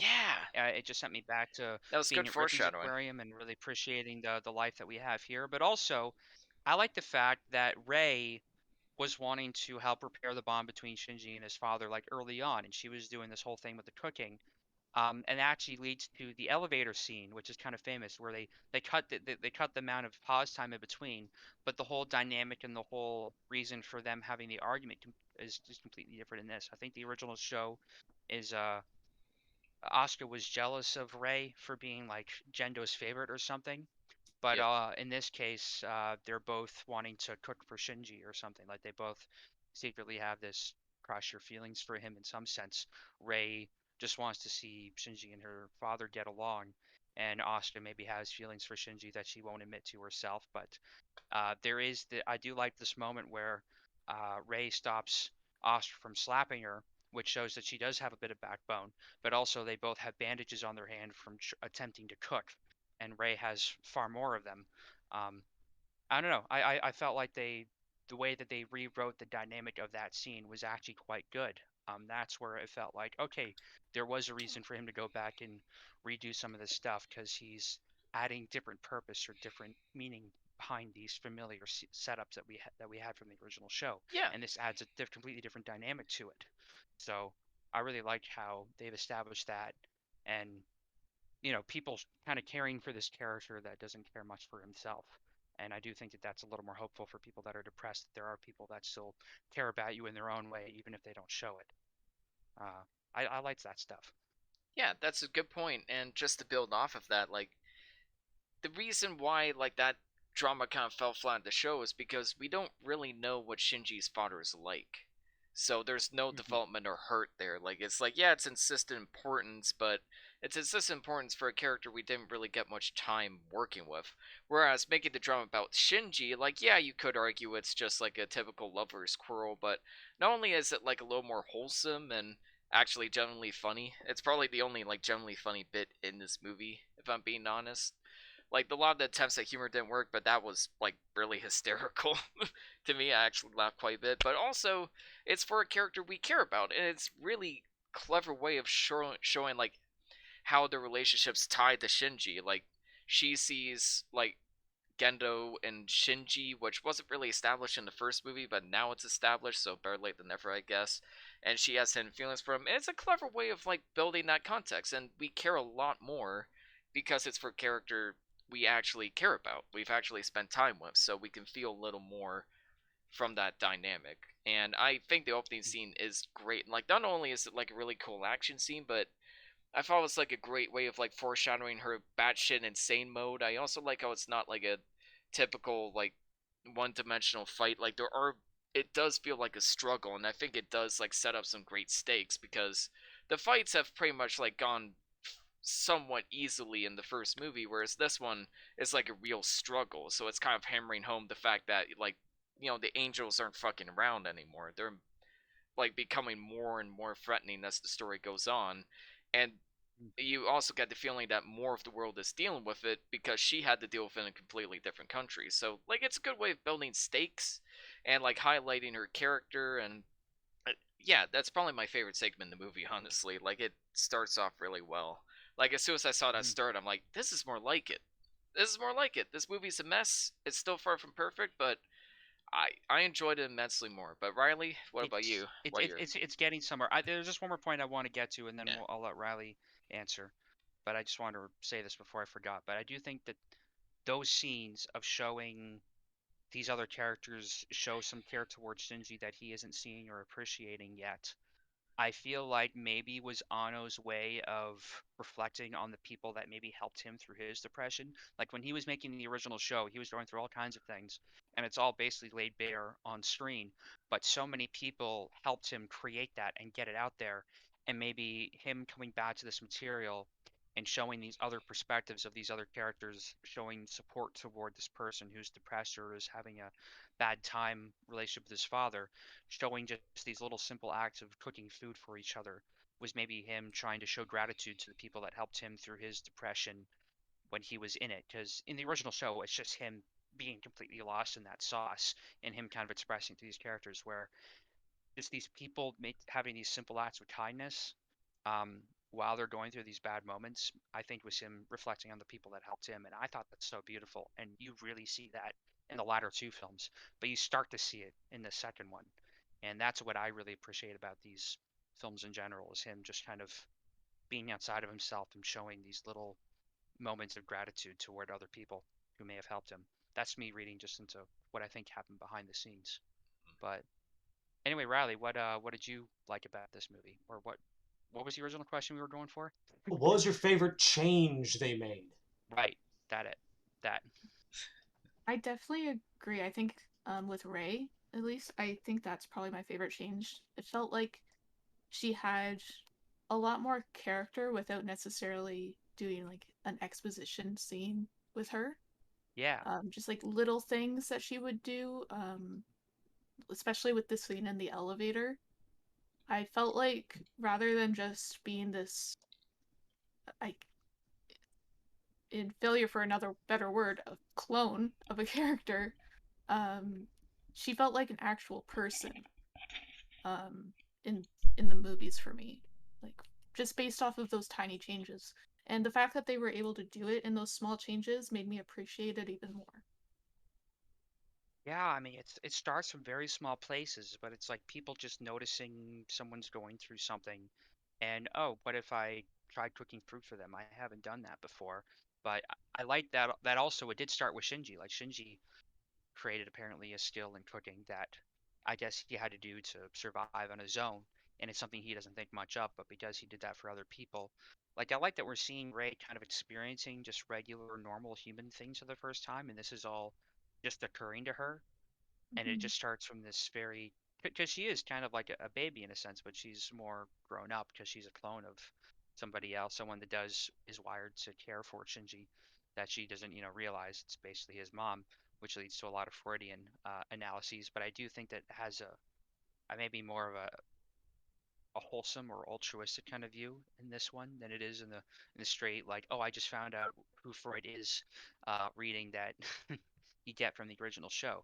because this was all brand new stuff to Anno at the time, and it has more of that maybe visceral impact, but it feels a little more grown up and kind of embedded in the real world kind of feeling in this one. I don't know. I'm at a loss for words to describing it, but it just feels more mature, and I feel like he's definitely grown to have a broader perspective outside of himself and show the other side of it. Like these other characters are coming from a different place and have different experiences informing their decisions, and it all comes together in this very beautiful way. And I feel like that element gets even more amplified um, in the other two films, where he's really showing more of an appreciation for people who maybe were his support network back in the day. At least that's how I interpret it. If you're going through depression, you have a hard time seeing outside of yourself, but you try to channel that into art somehow. And then in retrospect, you sort of appreciate the people that helped you create that or get it off the ground, which I feel like was maybe what was really eating at Anno, was he didn't show maybe appreciation for all the people that helped him, uh, or at least show that he understood what they did for him in creating this, and he wanted to really give that gratitude back. At least that's how I'm reading it, watching these movies. Hmm. Nice. There's one of the things that never fails to amaze me is the amount of actual like depth that you can read into these movies with. It's both beautiful and deeply frustrating all at the same time, isn't it? Yeah, no, it definitely is. Like, there's a lot of, well, I think a lot of just real world frustration inevitably vented into these movies, and that was kind of the whole point of him creating these characters who are going through these, impossible, circumstances, was him Hmm. trying to deal with just real world frustrations that he had and having to grow up and become your own person in the world. Like, the whole thing you could read as a metaphor for accepting and growing into adulthood, right?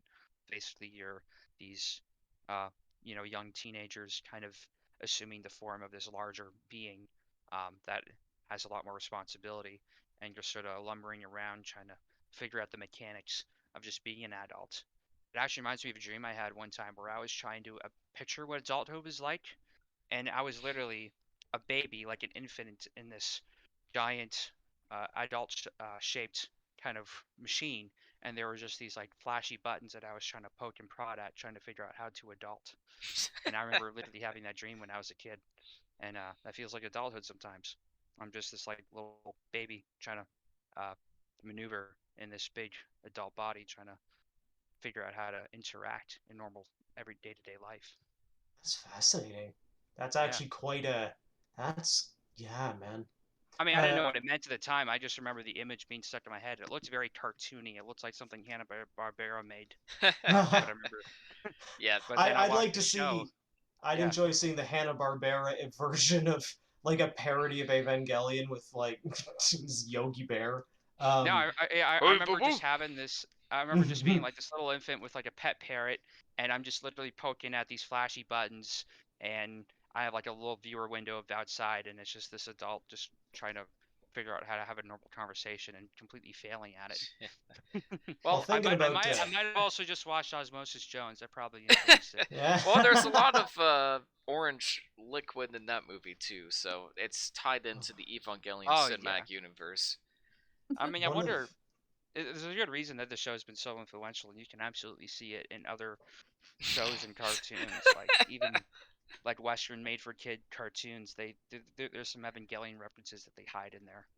That yeah, you know It's what? That doesn't surprise me. It's like those people that like squeeze in lewd images into like Oh old God. Disney films because you shoot it on film and you put it in for one frame out of 24 frames and nobody's gonna know this except for a select few adults at home that pause the movie.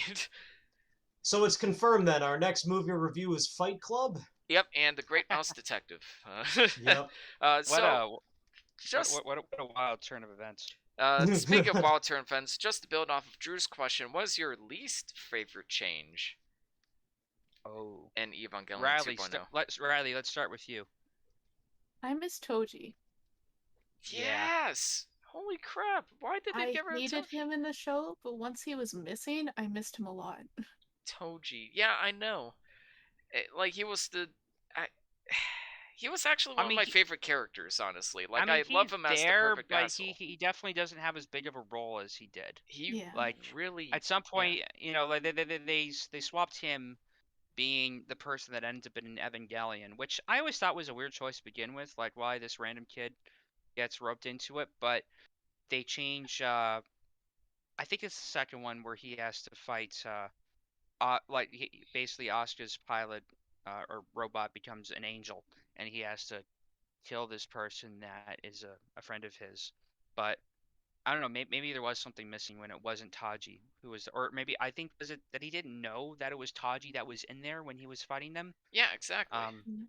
That whole Yeah. aspect is just taken out because Tachi isn't in there. Like the most shocking, effective moment from the show for me is just completely neutered now because he wasn't even in the mech to begin with. Like I don't understand why he made that change at all. I think it was to squeeze in the new character, but like you didn't need to do that. You could have had them both be in these like suits. Like you didn't need to ruin it. In fact, you could have made it so both Shinji and the new character fought Toji together. Like that's how I pictured that sequence. It's like have them both fight Toji, and then Shinji finds out what happens, and like the girl kind of has to comfort through this, and that would kind of tie into the wife allegory of like the wife kind of comforting Anno during this time of depression, while she's literally comforting Shinji in his time of depression. I don't know why they did that. They took away arguably one of the best characters because it actually made the trope of the hateable, punchable douchebag turned hero trope pretty well. And maybe it'd be Well, hard to in this establish case, that in he movies, but still is morally conflicted because now he knows Asuka is in this mech that's been overcome by an angel, and Gendo is basically asking him to kill her, uh, because she's been possessed by this angel, or her mech has, and he feels morally conflicted still. Although I do have to say, he really pushes the ironic use of music in that scene because it's this very soft, sweetly sung ballad by this woman, that was and great. it Yeah. completely tonally is like opposite of what you're seeing, where you're literally watching this giant robot cannibalize the other and ripping these huge fucking like limbs and like intestines, like these intestines that are like the size of a building being thrown around Tokyo, causing all kinds of damage. But I guess they're used to it by now, just this pure viscera of it. I do feel like that maybe had a little more impact in the original show. Yeah, because Toji actually does. The problem with doing it with Asuka is, especially after watching the show, is like, watching this movie originally like might be better because you might be like, holy shit, what's gonna happen to Asuka? But watching the show, we know that Asuka shows up later in the story, so it doesn't really work for me because that tension How is does kind of she missing. survive anyway? Because he completely obliterated that thing. He did, right? I guess, and yeah, I guess the movie is establishing that, but it's kind of like the Harley Quinn syndrome, like Harley Quinn, spoiler alert for the Suicide Squad, is in danger multiple times, but it's like, no, it's Harley Quinn. She's a highly marketable and likable character. They're not gonna do anything against her, and I feel like that's kind of Plot the same armor. with this. Yeah, plot armor. in a But like, way. but I think she survived to some complicated reason. Like her soul was salvaged from the LCL or something dumb like that. But like, Yeah, that was pretty complete dumb too. the mech was completely obliterated, and it still freaks me out. And it's still really cool that these machines are biologically human, but they're just trapped by this armor. Mhm. And if you like tear them apart, they still bleed, which is that's still a pretty unnerving image. Yeah, just a Which is really what unnerving what makes this idea. show Yeah. it's what makes this show a lot. I think go far and above regular mech shows because there's a real human pain element to seeing these robots get destroyed. Is that it's not just machinery being torn apart, like there actually is human DNA and blood and guts in there being torn apart. Which, yeah, I don't know. That I don't know where I'm is. going with that, but it is a weird change, and I feel like he definitely pushes the counterpoint with the music a little bit. Well, Like it's a little that I liked it's a though. little Yeah. too out of place, but it works though. It makes the scene more memorable when you have this very sweetly sung, uh, melody being sung while this guy's getting completely But I torn think limb that's kind from of the limb. point. It's the same reason why 127 Hours has Lovely Day play while he's trying to get himself out of being trapped in the boulder for the first time. Like, there's a Oh great yeah, use of yeah. irony there. It's that's actually they call that a counterpoint when Mhm. the music is at odds with the scene that's being played out. It's where you have very soft, beautiful music playing something very violent, and it creates more of an emotional impact than if you had something that sounded intense while something intense was happening. It's just sort of you know it just sort of fits the scene, but it creates a dissonance when it's the opposite and it's more impactful. I mean, Tarantino, his entire career is built on that That's kind true. of thing where here I am I am stuck in stuck the middle with with you. you. And Meanwhile, like, a cop's getting Van Gogh'd. yeah, Uh, quite literally Van Gogh. Well, Riley stole my answer, so Drew, what's your least favorite change? I think I'm actually going to a dogpile on this one. I'm not personally a fan of the change of music during the Unit 3 just like obliteration. The absolutely gruesome scene that plays out.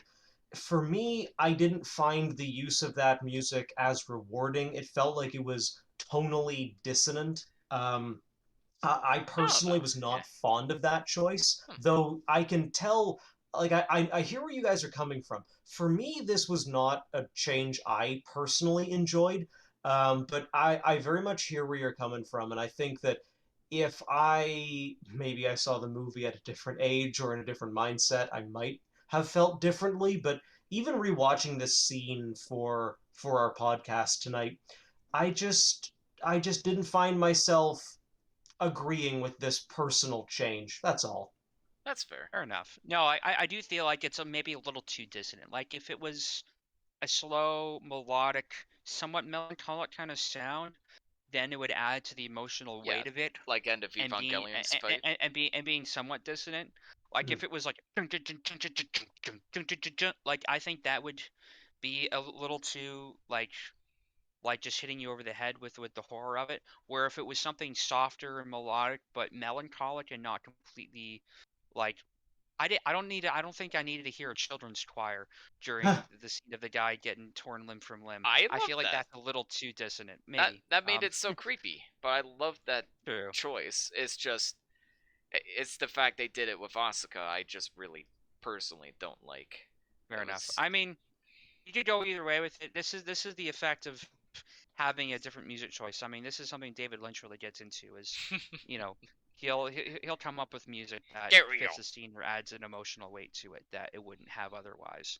And when you match these things, it's so important and completely change the effect of it. Yeah. But, yeah.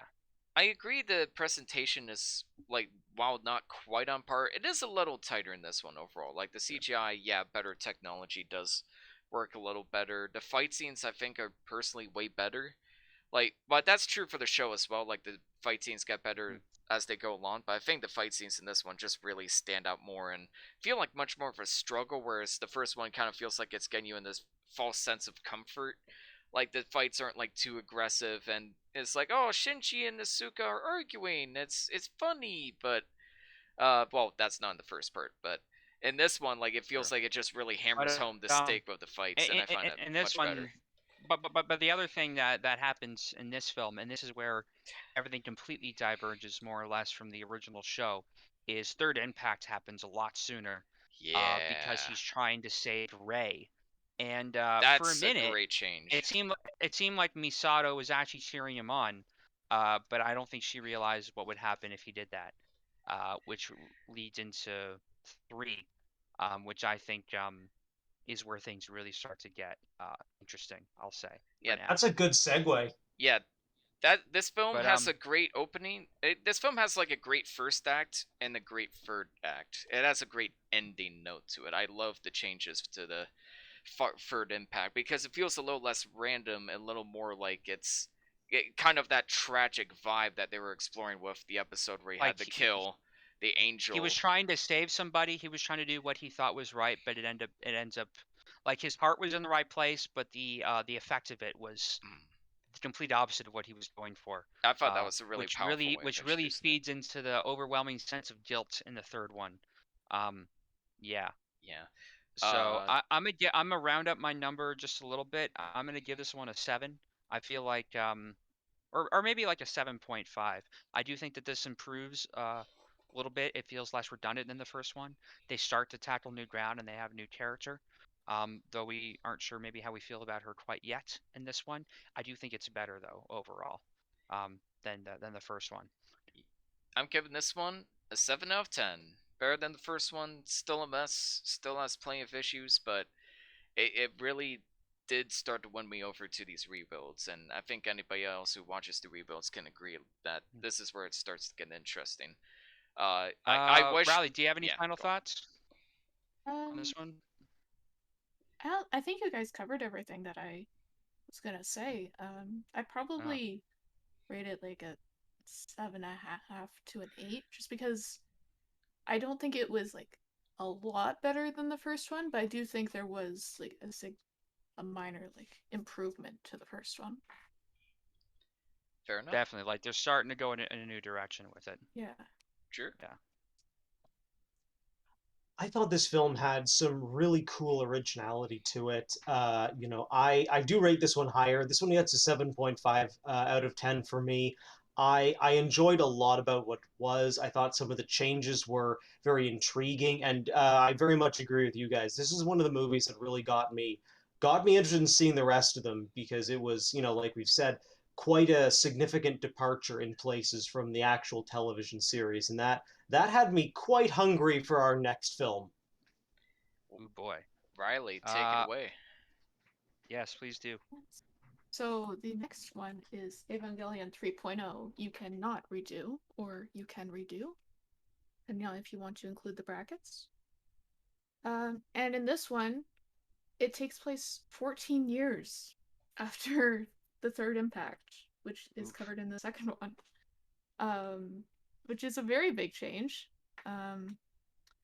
We see Genji, not Shinji. Why did I say Genji? Sorry.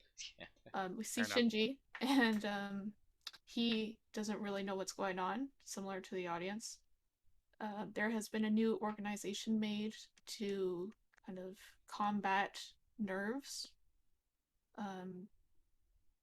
We find out that Shinji cannot pilot any robots, unlike the first two, and that if he does, he could face death due to the device that they have placed on him.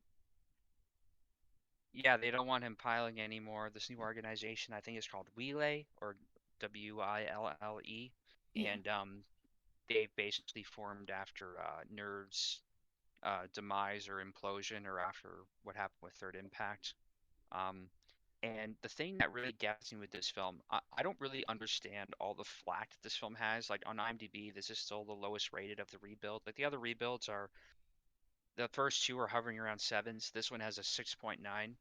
Nice, but also I feel like there was a lot of backlash with this film in particular. I remember a lot of people just like really hating this one because it was slower paced, I guess.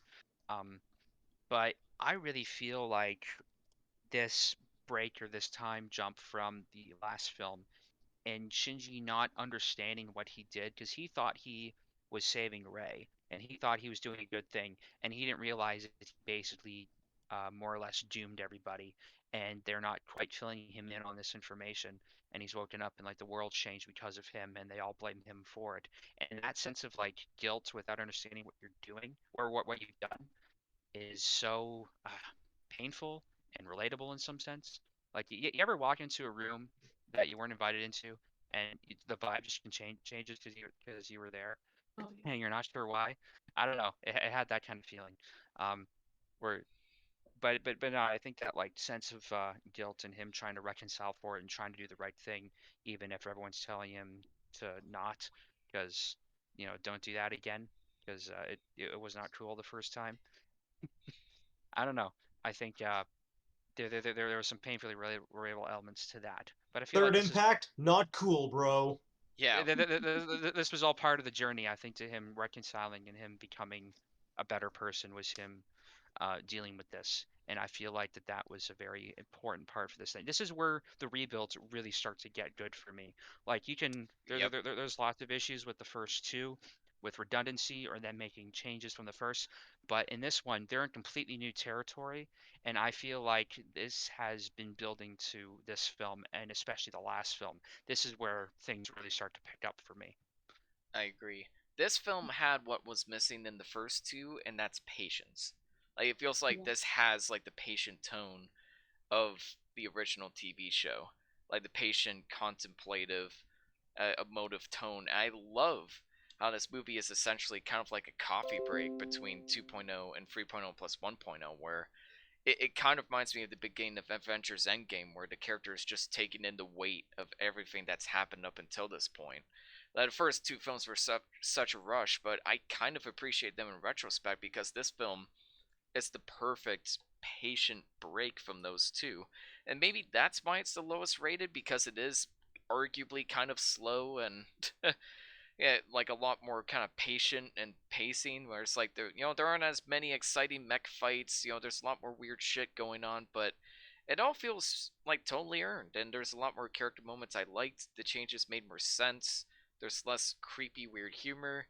Yeah, the I agree. This is where the rebuilds becomes something special. It I, still I has just a want to yeah. Go on. I just want to say I think it's so funny you mentioned you appreciate the slower pacing here because this is also the shortest of all four films. Yep. Which is It's really interesting too, that it takes its time to really kind of create this. I almost want to say it's like an emotional canopy. This is where, I don't know, watching this film feels like you're in a hammock out in the stars, just trying to reconnect with yourself, just trying to like simplify things. Like, okay, I don't know what I was doing before, and it just became a big mess. I'm just gonna try to relax and try to reconnect with myself. And this is what this film feels like. It feels like a kind of return to innocence in a sense, because he's trying to understand what he had did and what he can do to improve it. And this is where he meets with Kaoru. And I feel like they have much better moments in this than they had in the show. Like the show they were teasing maybe him being gay or something, which is something that the fans read into. It feels more like a mutual kind of friendship here, and him basically being a little more open about himself emotionally and connecting with somebody in that sense. And I feel like that was really beautifully done here. I like the whole yeah. segments with them on the piano, which, by the way, I really appreciate accurate animated music playing, and this Yeah. absolutely has that. I mean, I don't know if they talked about Shinji having any musical experience before this. Like in the show, it says that he played a bit of cello, so he has some musical experience. Maybe he starts to learn how to play piano a little too expediently and quickly, but the way that they played that into narratively and thematically with him being in sync with another person and working together on a shared task, I thought that was beautifully done. And the playing that they do is very accurate. And Shinji's kind of apprehension toward playing the keys, that absolutely feels like someone who's just, you know, trying to learn how to play for the first time, and then him slowly getting to grips with it. I thought it was a beautiful scene, that whole bit with them on the piano. Yeah, like that whole dynamic was so much better explored. It was a great contextual reason for that dynamic to take place, because you kind of feel for him even more, because like yeah, he was isolated and lonely in the show, but he had like people he cared about, so completely connecting with this guy he's never met didn't like had a good emotional resonance, but maybe not the same as here, where it's like he literally has no other options. So who else is he gonna talk to? Their dynamic Mhm. was like easily the best part about this movie. And I don't know, have you guys seen a show called WandaVision? I have. Yep. So basically, this movie is the much better version of that part in WandaVision where um, the plot secret bad guy, I'm not going to reveal it here for spoilers, talks to Wanda about her trauma. This movie is the way better version of that. I was just thinking about that the entire time. Like, it's just a much better exploration of grief in a way that makes much more sense. And isn't just Mhm. characters explaining exactly how they feel. They explain how they feel, but in a way that feels much more organic and earned, and not just like, oh, well, we gotta pretend to have a message in the show at some point, and then they fight in the last two episodes. I have a lot of problems with WandaVision, but I Uh, just want to put that out there. I do want to bring up one more thing just to go back to what happened earlier, and then I want to open up the floor to Riley and Drew, because we haven't let them talk too much Oh, yet. I'm sorry. Um, but no, it's good. I do like how they bring up characters that were just in the background initially, and they now have a more of a role to play, like Suzuhara's younger sister. We Yes. see, and how she's grown up and changed these years, and now she's involved in this organization. And I like how they bring her and other people back into it that we didn't appreciate, and we see new characters and new faces, and that just adds a bit of refreshing dynamic to this whole thing. Like even in within the Whaley organization, we have these characters that we don't get too much into, but it's nice seeing some fresh faces involved in this, and her having this connection into it, and her um trying to advise Shinji not to go into an Eva again, and him going against it. I mean, it adds more to the dynamic, and I think that sets up some nice reveals that happened in the last film. Um, but yeah, I like that they brought her back into it and other people to keep things fresh and keep things interesting. But Riley, you've been quiet except for the intro in this thing. How did you feel about this movie? I think it's probably my favorite movie out of them. And Really? that's probably mostly because Kaoru is my favorite character in the series. Fair enough. And he has quite a big role in this movie. Yep. Indeed, Um, and I think all the fan service that you would want with Kaoru and Shinji are in this. But I like that, you know, I don't want to kink shame anybody. Everybody has their own preferences with and their own ships, and and you all have a right to that of shipping whoever you like in each fandom. But I like that it's a little less ambiguous in this than it was in the show. What mhm. his motives were. Mhm. I do think that they come together on more mutual like terms, and it's just I think that they built their relationship a little better in this movie than they did in the show. And I like that they establish him in the other two films so that his role feels a little more significant and not thrown away necessarily. And I do feel a lot more for him even by the end of this film than I did in the show. Like you felt a lot for him in the show, um, for obvious reasons, but you really feel it here. And I agree that I think that they definitely worked on his character more with this, and it's great the moments that they have between. One thing I really appreciated was how the the parallels between, or I guess rather the differences between Shinji's relationship with Kaoru versus Rei. Because Yeah. even in like forget, I think it was in the end of Evangelion, it shows Kaoru and Rei and how they're kind of almost like a joint unit. How there's definitely a relationship there with them Hmm. both being the seed of life or coming from the seed of life. And the fact that Rei is so closed off, and yet in especially in the movie, she is trying. And meanwhile, Kaoru has such this open, easygoing relationship with Shinji. I think just like looking at that is really interesting. Yeah, and I think it helps his openness, I think, helps encourage him to open up more. And actually, I Mhm. will draw a parallel here. Drew, this is what it was like meeting you for the first time, actually. I felt pretty closed off and unsure of myself when I was getting to school, and you were just so open at first, which almost put me off a little bit at first. Like, I was a little I just didn't know how to react to it. But because of that, I was able to open up, and our friendship has grown since then. So you're my real life Karu. No I, Aww. I am But if absolutely I was, honored. but if I was, Well, you I know don't know what, how I'm to man? respond to that. Yeah. I'm gonna say, especially about the very intimate piano scene, contrasting that very humorously against the last bit of product placement we got. Poor UCC brand coffee could only dream of the luxurious extended piano scene this Yamaha piano gets. Yeah.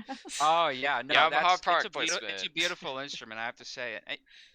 Man, what a great! I know this isn't product placement for Yamaha, but the fact that they make guitars, pianos, and motorcycles of all things, uh, that's pretty cool. I gotta say.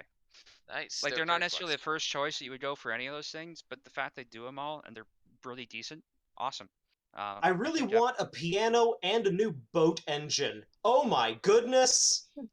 wow, they do both, incredible. And also, they've arguably made one of the most iconic synthesizers of all time that are super highly coveted. The CS something I forget, but it's the synthesizer sound you hear in the Blade Runner soundtrack that Vangelis plays. Wow.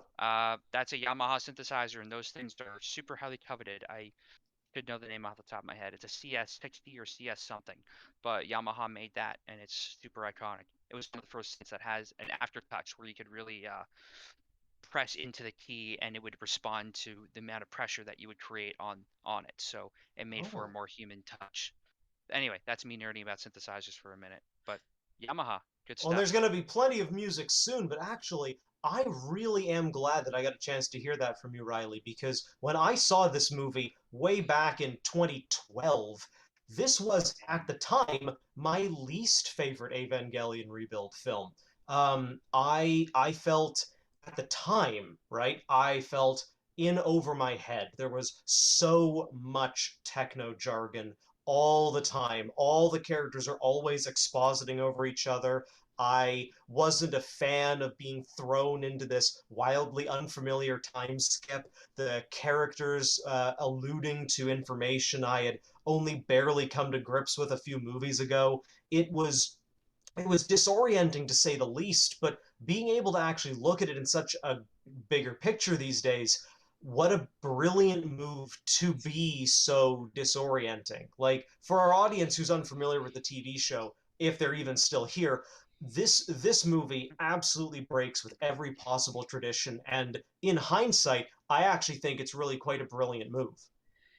Yeah, it's Honestly, yeah, like it does so much to. I feel like this is what the rebuilds were working toward, this film and the last film especially. But I feel like this film was such a necessary bridge across.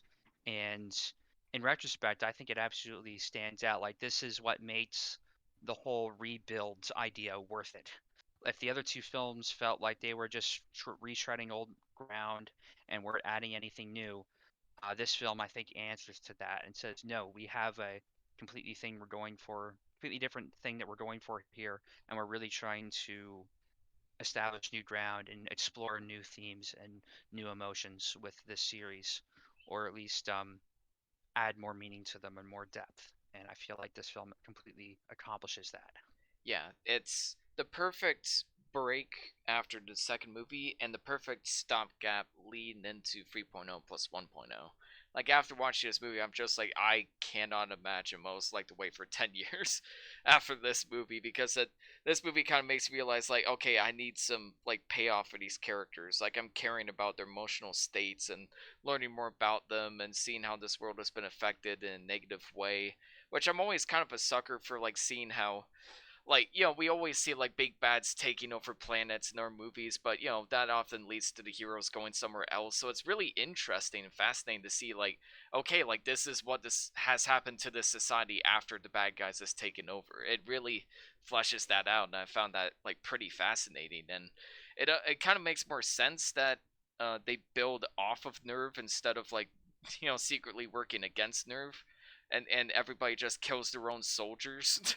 Like that felt a little strange and jarring at the end of Evangelion. So I'm kind of appreciate that they established that like no, they're this is like its own little resistance group in a way, and I think that makes much more sense, especially given the context of the new narrative. And I just wanted to say like this is where I feel like it it serves its function, but it also has so much more hurt behind it. Like it feels like it really explores themes of grief and depression in a like an elaborate way that the show did. Like these last two rebuilds, I can't stress enough, really captured the heart of the show. It's kind of disappointing, but I guess in a way appreciative that it took so long to get here because it just feels like such a breath of Hmm. fresh air. I'd And actually this really still like feels to. like Oh, no, no. no, I was just gonna say quickly. This does still feel like the most underappreciated chapter in the rebuild series, but I feel like Absolutely. this really justifies the existence of it. Like Yes. it's this film and then the next film that really, okay, this is what the point of us doing this all again was for. Um, yeah. Anyway, you were saying, Drew? Mm. No, I really want to echo that. A lot like trying to implement human instrumentality. It's a long time coming, but here we are. Um, Oh boy. Especially mentioning about the heart and the emotions in this movie. I remember watching. Sorry to bring this up, Riley, but I really want to know your opinion. I remember watching the original TV series, and Kaoru's death was deeply tragic, but I almost didn't feel it enough. Whereas in this movie, when we just get to see Shinji's utter catatonic state over losing the one person in a world of apathy, indifference, and cruelty, Yes. taken from him so violently, it just absolutely punched me straight in the gut, and does to this day. It's a deeply harrowing and tragic ending this movie has, and like you're completely correct, Ian. Having to wait almost 10 entire years for that to be addressed was pretty rough. I can Oh only man, imagine. you have no idea. It was so like just waiting, and I absolutely do think that they absolutely improved the weight of it. Like they make you really feel the weight of it in the original, but that's mostly just hitting onto a still image and having this music while he's contemplating popping his head off like a daisy. Um, where it's like he's You see his in emotional a parallel reaction. plug to him. Kaoru takes this collar off of him, which reminds me very much of the collars from Battle Royale. If you haven't seen that movie, kind of a similar idea there. If a student gets out of line, off throws their head. Um, but no, the fact that Shinji's stuck in this other plug now, assuming he literally can't do anything to save him at that point. Um, although this was all thanks to Shinji's fuck up yet again, because he didn't listen to them when they were trying to abort the mission, probably. But yeah, I think the sense of guilt he felt definitely is amplified even more so. But yeah, Riley, what did you think of that change? Yeah, I definitely agree. I think, like, for one, he had definitely had at least a lot of survivor's guilt um, Yeah, that's the term. that he had to deal with. And also, regardless of, like, if you think they're in love or you think they're just bros or Just whatever, hanging out. I feel Yeah. like there was, like, a super strong bond between them Absolutely. that he hadn't necessarily experienced with anyone else in the show.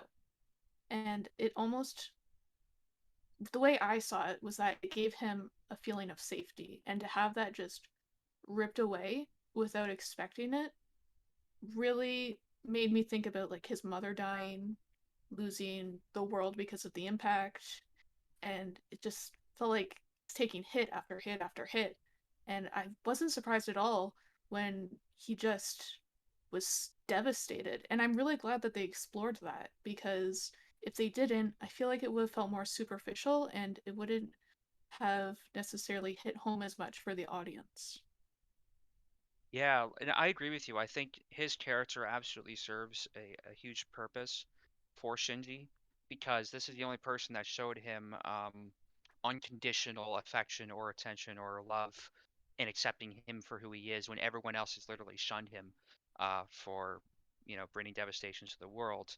I feel like that he needed someone like that to show that kind of affection toward him just so he could feel good about himself or at least attempt to do the right thing. And and you absolutely do feel the loss and devastation when he survives. Um, and whether people want to sexualize that or not is up to them. But I do feel like that the emotional catharsis, the emotional bond is absolutely crucial to his character development. And I do think that it's great that they fleshed that out in this movie between them. Yeah, and So I think that's a very funny contrast, right? For a film with the shortest runtime, boy, does it have some of the densest characterization in the whole Rebuild series. I'd agree Oh yeah, wholeheartedly. like there's so much like plot and jargon that in the other films that are just kind of a blur, and I just kind of phase out because it's not really adding that much. Where this film is the shortest of them, but I really feel the weight of the character developments that is occurring, and I feel the most invested in what's happening uh, the second that this one came up because you're just immediately thrown into it. And yeah, it just shows how you can do so much with so little, or in terms of you don't have to necessarily fill it up with plot. It's really about the resonance of the what the characters are experiencing and what they're going through that really shines through and really makes these memorable. I feel like people kind of endure the technical jargon and the plot uh, thickness of the other films just to get to these moments, to feel these things. Because when they've experienced these kind of things together, it really adds weight to these moments. And I feel like it's these moments that make the show worth experiencing again and again. Yeah, I couldn't Another agree thing more. I just want to point out that I also loved was Asuka's new character design. Yes, so cool. Love that eye Yeah, I patch. loved her jacket and the eye patch, and that they gave her a hat with cat ears on it. I felt like it just Yes. it Full Oh yeah, anime. softened her whole demeanor a bit to show that she's true. still just a little girl. Yeah, And that's this is true. the weird thing too. They've aged 15 years, but they said that she doesn't really show it except for the eye patch, and that's quote unquote the curse of the Eva. Does the LCL keep them young? Like I'm wondering how that works. But I this was came also across actually a I came go ahead. across a broad, sprawling sort of meta contextual theory, as Evangelion theories tend towards. That is to do with the immaturity of the characters, or the emotional regression of some characters, or the Japanese, the otaku cultural, existence of waifus. How even though so much time has passed, these characters have not matured physically. It's one of those. I've done a terrible job summarizing this concept. I found it a bit interesting, but I have to admit it's probably one of the least for in a franchise famous for not deeply exploring the grand concepts in text that it presents. The Curse of the Ava is just sort of left there.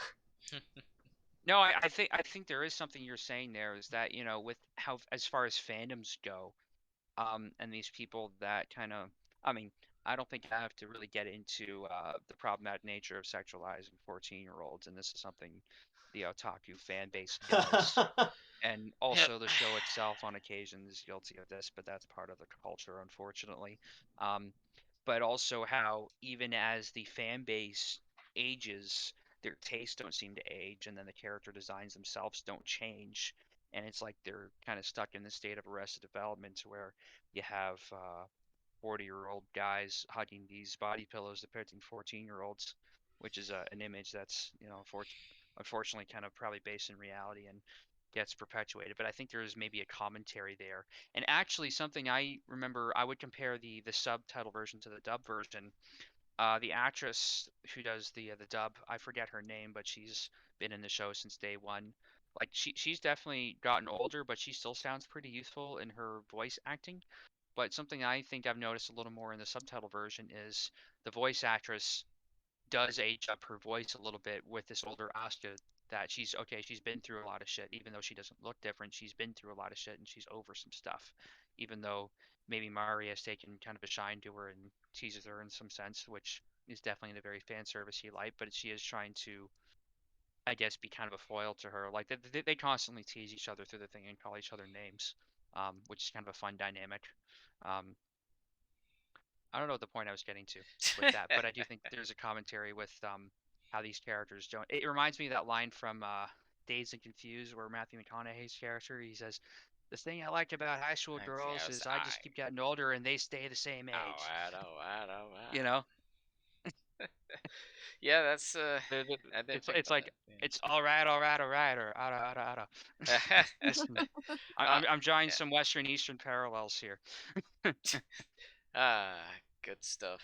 I think the animation starts getting better in this rebuild overall. There's some CGI Yes. that looks atrocious, but I think the combination of it overall, like everything just feels so much more weighty than it does in It's the much first two better movies. integrated. It Yeah, feels much better. I think they really got to know what they were doing with this film and the next film. Yeah, Well, next we'll film get to that. especially. And I realized it was only the next film that was done by the animation studio behind Your Name and the Silent Voice, and they also did an animated movie you watched not too long ago, Devin, a little film called Belle. They also did the animation Oh, for that. right. Yeah, That I think that checks out. Yeah, I yeah, did see that movie. absolutely. I don't have much else to add about this one. It's not perfect. There is a lot of techno jargon. Some of the CGI still looks pretty bad, and I thought the pacing was a little too weird at times. Like, I think the final battle went on just a little too long, but overall, this was great. And it actually did a good job of capturing the magic of the TV show, which, thankfully these last two rebuilds do. I'm giving this one a grade out of 10. Enjoyed it a lot. I don't get the negative reviews. It's okay to be wrong Yeah, sometimes. honestly, I don't get why people hate on this one. I do I think think it's this just is because it's slower. People are just like, I want more action. I want more fast pace. It's like you get that in the second half. Like I don't understand those complaints. And people are just like, why the time skip and stuff like that? It's like, okay, so you just want it to be exactly the same. And I think it's that Force Awakens syndrome where it's like, oh, it's basically a New Hope, and that's why people like it the most out of the sequel trilogy. Because this reminds it's me like of a how thing I much used do to you want watch. to be the same and how much do you want to be different, right? And Exactly. that's the thing that's plagued by all these remakes, which is I think this is why he calls these rebuilds, because he isn't trying to just tread new ground. He isn't just trying to remake it, and he isn't just trying to revive it. He is trying to reconstruct the franchise and give it new meaning. Like he is trying to rebuild it. So I think Absolutely. that was a very deliberate turn. This isn't a remake. This technically is like a sequel, but he is trying to because the original show and even this still is very deconstructive in a narrative sense. Like the whole point of the narrative is to deconstruct other narratives and how we view them. And I think he's trying to be more reconstructive in these films, um, Absolutely. because if you deconstruct something, you have to put it back together, or else you're just left with a bunch of broken pieces.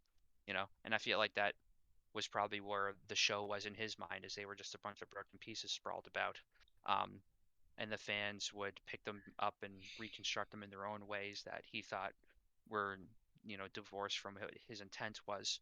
So this was him kind of exploring what it meant to him and reflecting on it and coming back to it with a broader view in mind of what it all meant to him.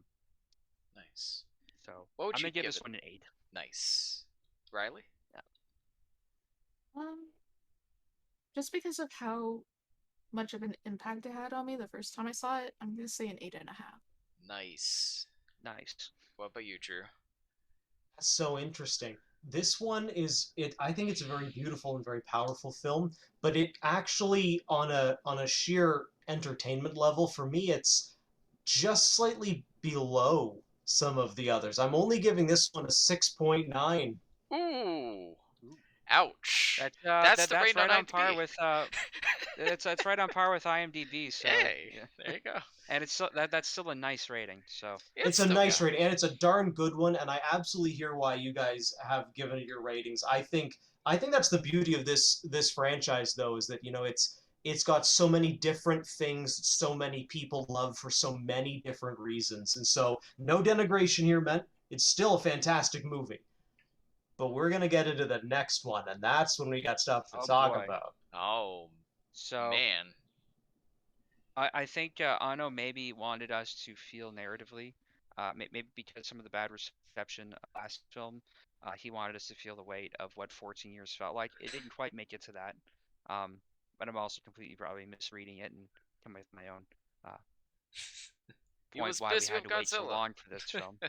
Oh yeah, he was making Godzilla. I think he went through his own bout of depression in between these films. Like he was re-experiencing all of the low points that he had before, but as an older person, which probably hits a little harder even because you're getting into like life crisis territory. And it was actually encouragement from his friend Shinji, which he borrowed the name from for the character. That had to have been a really weird meta moment for him. that he was being consoled by his real life Shinji to go do Godzilla and try to find passion for doing these things again. Uh, I still need to see that one. I'm curious how that panned out. I need to see it You weren't the again. biggest. Yeah, I know you weren't the biggest fan of it before, Ian, but maybe you But might yeah, maybe go with back some with added fresh eyes context. after Yeah, seeing yeah, this. that's true. This movie's perfect, 10 out of 10. That's all I have to say. What's it Mm. about? I'm not. Yeah, I haven't even gotten into the plot. So, this film, Evangelion 3.0 plus 1.0, Thrice Upon a Time, Everything Everywhere All at Once, the anti-end of Evangelion. Um, it's a movie that was, I think, trying to undo the bitterness place where he left off the original end of the show, which was basically a big middle finger to his fan base for Congratulations. misconstruing what he was going for, um, while also trying to give them everything that they wanted, uh, which ended up having the inverse effect of it really solidifying the power of the original show and popularity of it, even though it's a complete bleak uh, dismantling of Shinji's character. I think this film picks up the pieces in a very healthy way where he's being introduced into this community. And man, I remember watching this with Drew when it dropped on Amazon.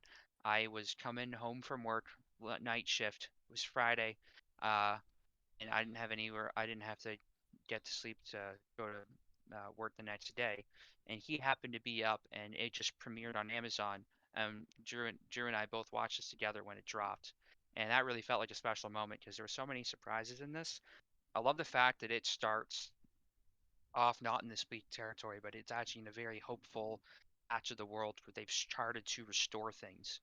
And Shinji is still kind of in his bout of depression. He's being immobile, but everyone around him is showing him all the love and support that they could to try to help him through it while he's kind of moping about in a corner. This is almost like the external world, where End of Evangelion felt like the internal turmoil kind of unfolding and uh, rearing its ugly head on everything else. This feels like probably a more realistic depiction of what the outer world is like, where they're letting him go through these emotions, but they're still trying to be as supportive as they can outside. I love the fact that you see his old high school friends coming back, and they've moved on and they've become more responsible people in their lives and getting this community together. It was like seeing old friends again they haven't seen for a while, and they've really made something of their lives, but you kind of feel like you're stuck in the same place.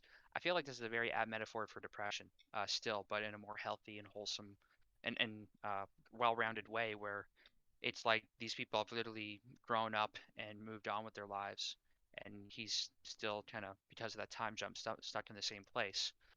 But they're still showing him support regardless, and he's having a hard time accepting that people still like him when he feels survivor's guilt and guilt for having put them all in this place to begin with. Um, this is, man, I'm just trying to describe the plot, but I'm getting even emotional just talking about it. I feel like this film really brings an emotional catharsis to all these characters and situations that I didn't know I needed or I forgot that I needed. Like I almost felt pretty good about it after a while, but this kind of brings it all back up and gives you a nice warm hug with it at the end. Yeah. I can't even get into the plot just because it's so messy and convoluted, but I love the fact that the first part of it just starts with them kind of just doing normal human things, uh, like Ray kind of discovering uh, what just working is and what breastfeeding is, and her seeing this baby. Like, why did you shrink it? Like, it was just kind of, I don't know. It Why was is this so heart. human tiny? It's so It, wholesome. Yeah. yeah, it was so wholesome. Just I couldn't help but smile through all those scenes. Just her kind of discovering these normal human things when she's this artificially created you know being that's kind of damned to be a nerve, she still has this human curiosity that keeps her, pure, I guess, in a sense. And just her discovering this stuff was so nice to see. It was just so cool to see these characters again and having and being in different places. Like, I don't know. I feel like I'm all over the place with this intro, but yeah, I think little kind of the moments effect of like this that movie. just help like build the characters too. Like even Asuka just like going on her phone and kind of like just getting like frustrated at the smallest things, and it's a great way of establishing her characters without doing too much. And that's The something the highest show really possible. nailed, and this movie captures that surprisingly well. Like it matches the spectacle that audiences wanted, but it also matches the themes and the more ambiguous nature of those last few episodes and the ending event of Evangelion. Like it somehow ties everything together that fans want, but it also like tries to do its own thing with everything. Like this is what I mean, where it finally feels like he had his passion back.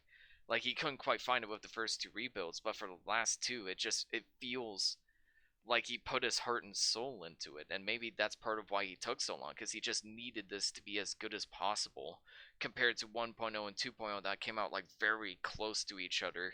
Like he just shat it out. This was a long, passionate, illustrious shit instead of just a quick, messy No, it's sewage like pile. I would like to say this is like Gendo saying, you know what, this franchise was important to me for a time. It helped me get over my depression, and I've moved on, and you can too. You know, Yeah, exactly. like go outside and live your life for Yeah, fuck's sakes. yeah. Come on, it's over. Go home.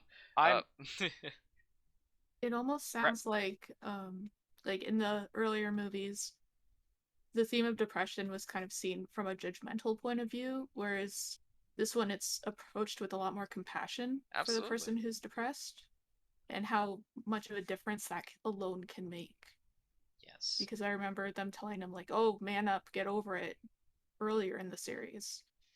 Yeah, but yeah. here, yeah, end of Evangelion Literally at the end especially. of that's actually the line in the end of 3 is Kaoru dies and the first thing Mari says is cut it out, Shinji, stop doing the impact, man up. And I'm like, the man witnessed the only friendship he's ever known turn into chunky salsa 30 seconds ago. Which is what it can feel like when you're in that state, is it feels like the world's indifferent to you. Where this, it shows that they're not indifferent to him, but they're just in a different place than he is, and they're trying to help him through it, and he's just having a hard time accepting that. These other people are, they're not in the same place that he is, but they are trying to live their lives and trying to help him through it, which is what I feel like the whole point of this was, to show an appreciation maybe for the people that did help him through his own depression. And Drew, I just saw the images that you posted of literally uh, Anno himself paralleling the ending of the movie with Yeah, those Mari, are which all in our I group chat. Those are images from the behind the scenes making of documentary, and it's quite beautiful actually.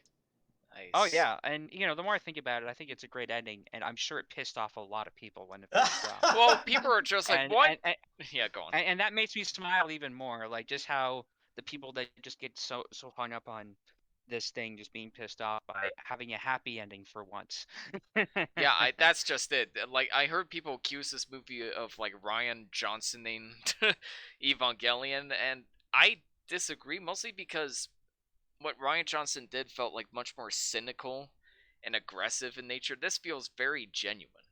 Like you can't even like really, even if you don't agree with the changes, something about it just feels like it came from a place of passion, not a place of hatred. Like yes, I love this is a series I absolutely love and adore, but let's like close it off on a good note. Let's look at it from a different perspective and appreciate what it's going for. And it's a great like we compared this to Everything Everywhere All at Once, and Shinji kind of goes for a similar arc in three of these periods. Like the first movie is about him like kind of being blinded by he's like his life is too he's being blinded by optimism by the end of that series, and the end of Evangelion he's blinded by nihilism, and at the end of this movie he's optimistic but with an open mind. Like I thought the ending was very bittersweet because while he It's got like together with optimistic nihilism. yeah It's like his future self talking with his past self, saying, "You know what? I know you're going through a lot of hard stuff right now, and it's very real. But the minute you start believing that things will be okay is when they start to be, and you can do it. And I'm on the other side of that now." and even the aspect of like yeah, you know what, the world has changed, a lot of people have kind of lost their lives and died to this horrible event, but you can still move on. And I love that more like bittersweet vibe to it that I think a lot of people are ignoring just because happy equals bad, I guess. Sorry, Riley, I know you haven't seen this one yet, so spoiler alert for 3.0 plus 1.0. Oh no. Oh, it's You okay. haven't seen it. Oh no. No. That's why she doesn't think it's the best. Yeah. Because otherwise you would think this one's the best, because holy shit, what a Oh movie. my god. This movie is either as good or a little bit better than End of Evangelion. I haven't decided yet, but it is a movie. Um I'm going to out of sheer respect, I'm going to try and give the best comments that I can without being too spoiler heavy. I'm I going to absolutely echo Devin, though. This is my personal favorite of all the Rebuild films. If this Yep. isn't a 9 out of 10, it's a 10 out of 10 for me. The way that we get to see the characters exist, the way they mature, the way that they interact with one another, the way that they have truly come into their own as people in so many ways. The comment from the behind the scenes documentary that truly does resonate with me is this is not a movie that could have been made by Anno at any other stage in his life. I His agree. maturity that he's achieved as a director and as a person, just it's absolutely exemplary. As an ending to the Rebuild film series, this is this isn't the ending that I might have asked for, but it's the ending that I needed. Mhm. I'd agree. It's the ending we all deserve. That's quite literally what I'm leaning into. Exactly. It's like no, it's not the ending we deserve, but it's the one we needed right now. And I think no, I feel like this is what he's been trying to work toward, even if he didn't realize it at first. But I feel like this was kind of him getting to that. I feel so bad. I said so much without knowing that you haven't seen it, but Oh no, it's it's worth fine. watching. Well, I will Man, tell you, one of the things that gave me the most hope when I learned about it, because I actually was kind of digging for spoilers personally. I'm ravenous and psychotic like that. And so when I found out that this one has by far the longest runtime of all of the Rebuild films, that gave me a lot of hope. Because after an almost 10-year waiting period, I really wanted to make sure there was as much in this film as there could have been. And when it came to the music, the action scenes, the absolutely gorgeous animation on display in Yes. every scene. Um, this is my absolute personal favorite of the entire Rebuild films. And if you had asked me, back in 2007, how I saw this film ending, I couldn't even have begun to have imagined how much I would enjoy this film, and the fact that I got to watch it with my friends, like with Devin the day it came out. Like that was just such a beautiful synchronicity that I will always hold very dear to my heart. no, it absolutely felt like I was experiencing it with somebody, even if you weren't like it was because of COVID that we couldn't physically be in the same room. I remember back in 2012 we had these like plans that we're gonna fly to Japan the second it drops for the premiere, which that would Yeah, have been man. useless because no English translation or anything. Yeah, that would have been uh no that would have been a That would disaster. have But been I'm glad we got to inconvenient. that I'm glad that we got to experience it still, even in a virtual sense, because I remember we were just sending each other texts while we were both watching it about in the same time. Like we tried to hit play around the same time, and hopefully things synced up. But it felt like we were experiencing the same things together, and I went for moments of just like unfiltered glee, just seeing Ray experiencing normal human things, and just like it was and then I don't want to get into too many spoilers now, but there are moments where my jaw just like dropped, and I couldn't believe what I was seeing. Or, Yeah. oh man, I really want to just get into that. Is it alright if I And spoil it some things? look. Yeah. Yeah, for sure. Oh God, Ray turns into LCL after. Oh, my heart. Oh, that absolutely killed me. But also, there are moments where these characters just admit very basic, simple feelings that they had for each other, like in a retrospective way. Asuka just admits that she had a crush on Shinji for a minute, and Shinji says, "Yeah, I like you too." Just very basic stuff like that felt so cathartic, weirdly. Like But it also just felt earned. Yeah. yeah, it felt earned because these characters are so hung up on themselves throughout the original show and even in the movies, and just them just admitting these basic feelings that they had for each other was so nice to see. And I remember just wilting up for like a good amount of it. um it's just crazy just how much went in behind that, right? And then also Shinji just like making up a connection with Gendo was Best something I didn't realize I scene needed, in the but movie. it absolutely makes sense because that is what I feel like was really missing from the original show, and this was him making up a connection with his father, because that was it felt like something that really needed to happen. And when it happened, I'm like, shit, I can't believe I didn't even think that this was something that we needed, but we did. And holy crap.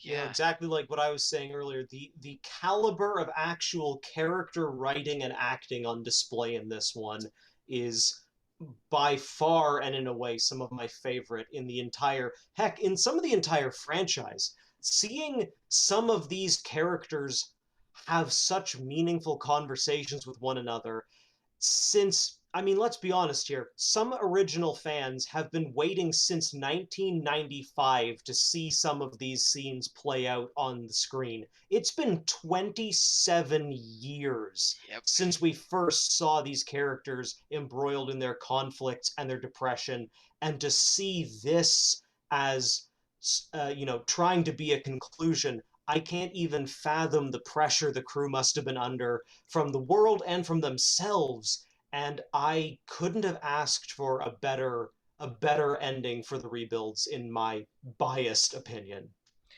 Yeah, and just that scene with Shinji and Gendo, like it's perfectly paced. It's not too long that it just like makes the points too obvious, but it's just long enough to give you what you want. And it's I love how it's like shot near a train station, and Gendo leaving on the train was like a beautiful, like touching allegory. Like there's just so many moments in this movie where you mentioned it's 2.5 hours long, and it is not boring for a single second. I heard one person say it was No. boring. I was like, I want to fight you because this movie is like there's this No, class. Yeah, sorry, just real quick. Like there's this. I just Go. tell them you're boring. Flip them off. Yeah, exactly. Like you're boring. Because Fuck you. But if first of all, anybody that uses that term in film criticism is not worth talking to.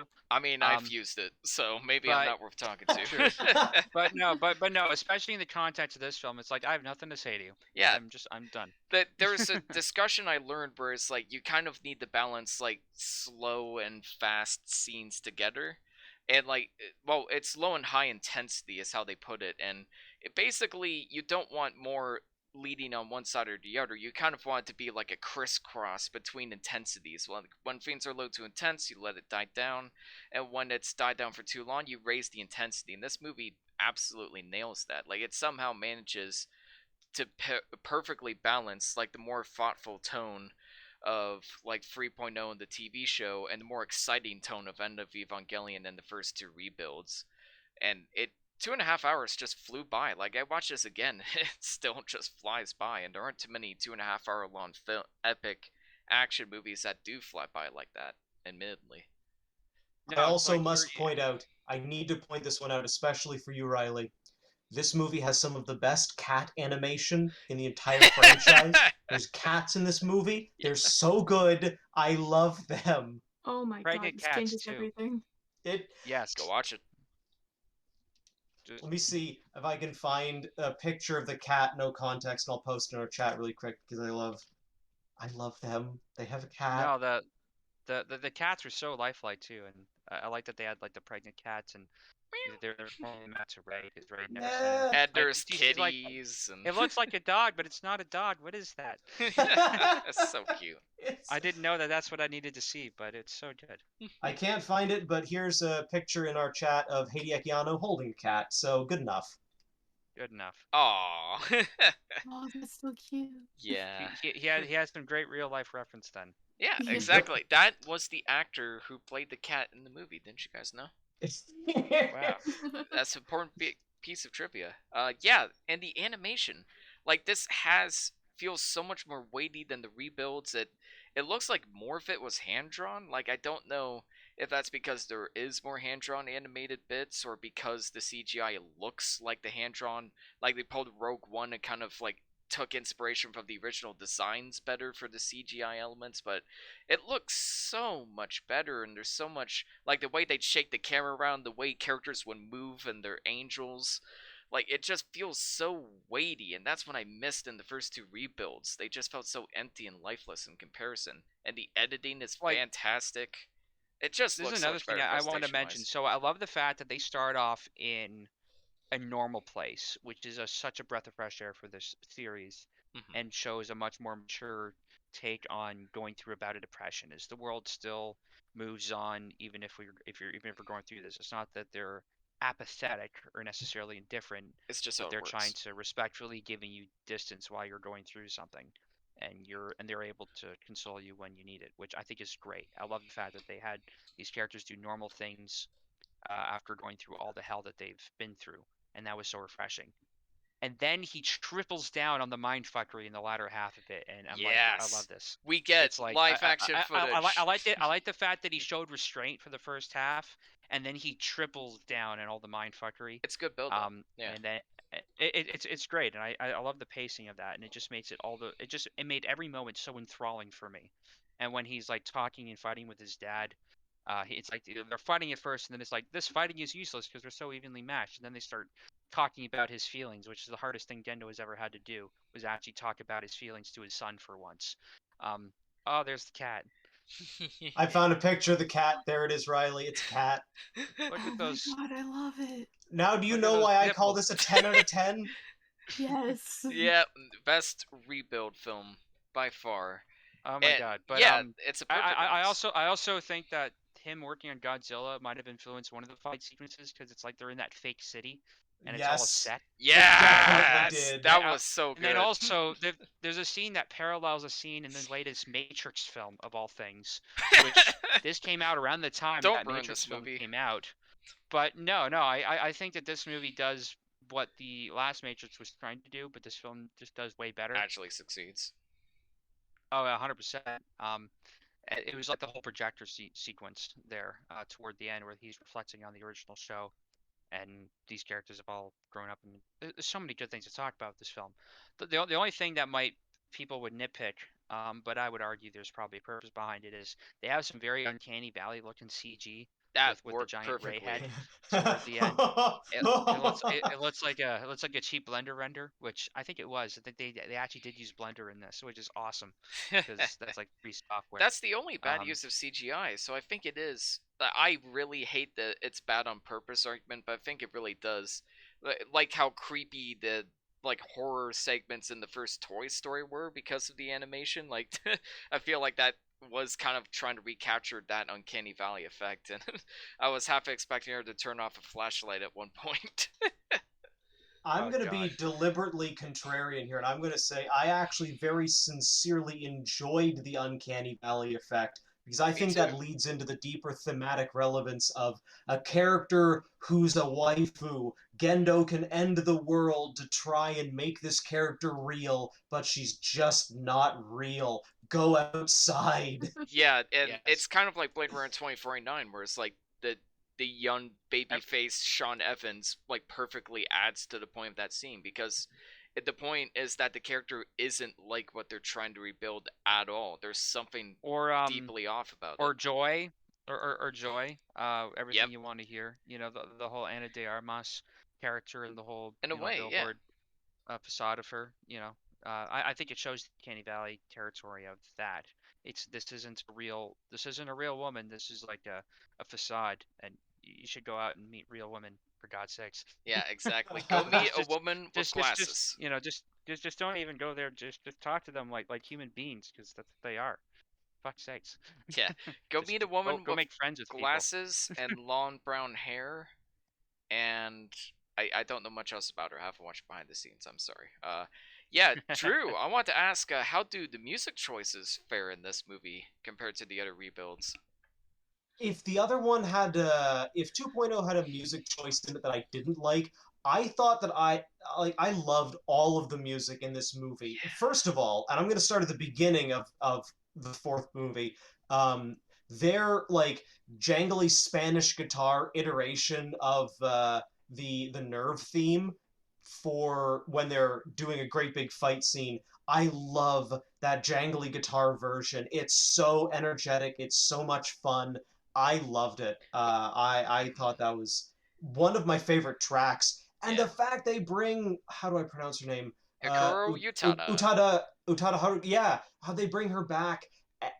Her ending song for this movie is just so phenomenal. Felt like a Kingdom Hearts But song. it's stuck in my head. And it sounds like the light kind of pop radio hit that you would hear, but in the context of the movie, it's like the emotional catharsis you needed. Yeah. It truly is. Great. I can't imagine how much work and how much luck had to go into having so many elements align so well to just pull off this film. Um, I have only good things to say about the music.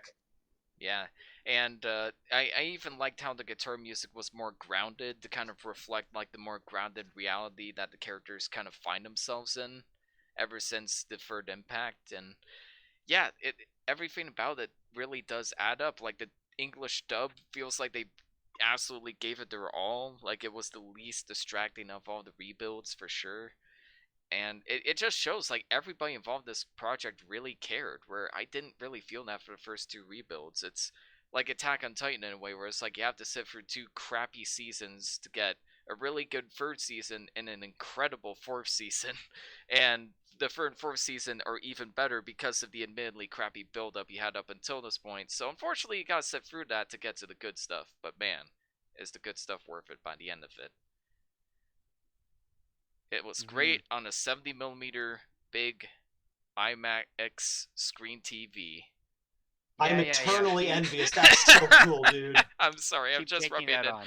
just rubbing the salt in the wound at this point. Ah, So it's I delicious. posted a meme that compares the end of Evangelion to a couple of cast characters from Breakfast Club. Although I think a more accurate version would just is when she kind of transforms at the end. If you've seen that movie, uh, they have her. Although in that movie, it doesn't feel like a warranted transformation. Like, oh, don't be so dark and gloomy. Wear pink. Um, Turn the fan But up. it's it does make for a good meme though. I do think that that's accurate. Yeah. This movie made me realize the other rebuilds should have been much longer, because like this movie just reminds me how it's just so much better paced.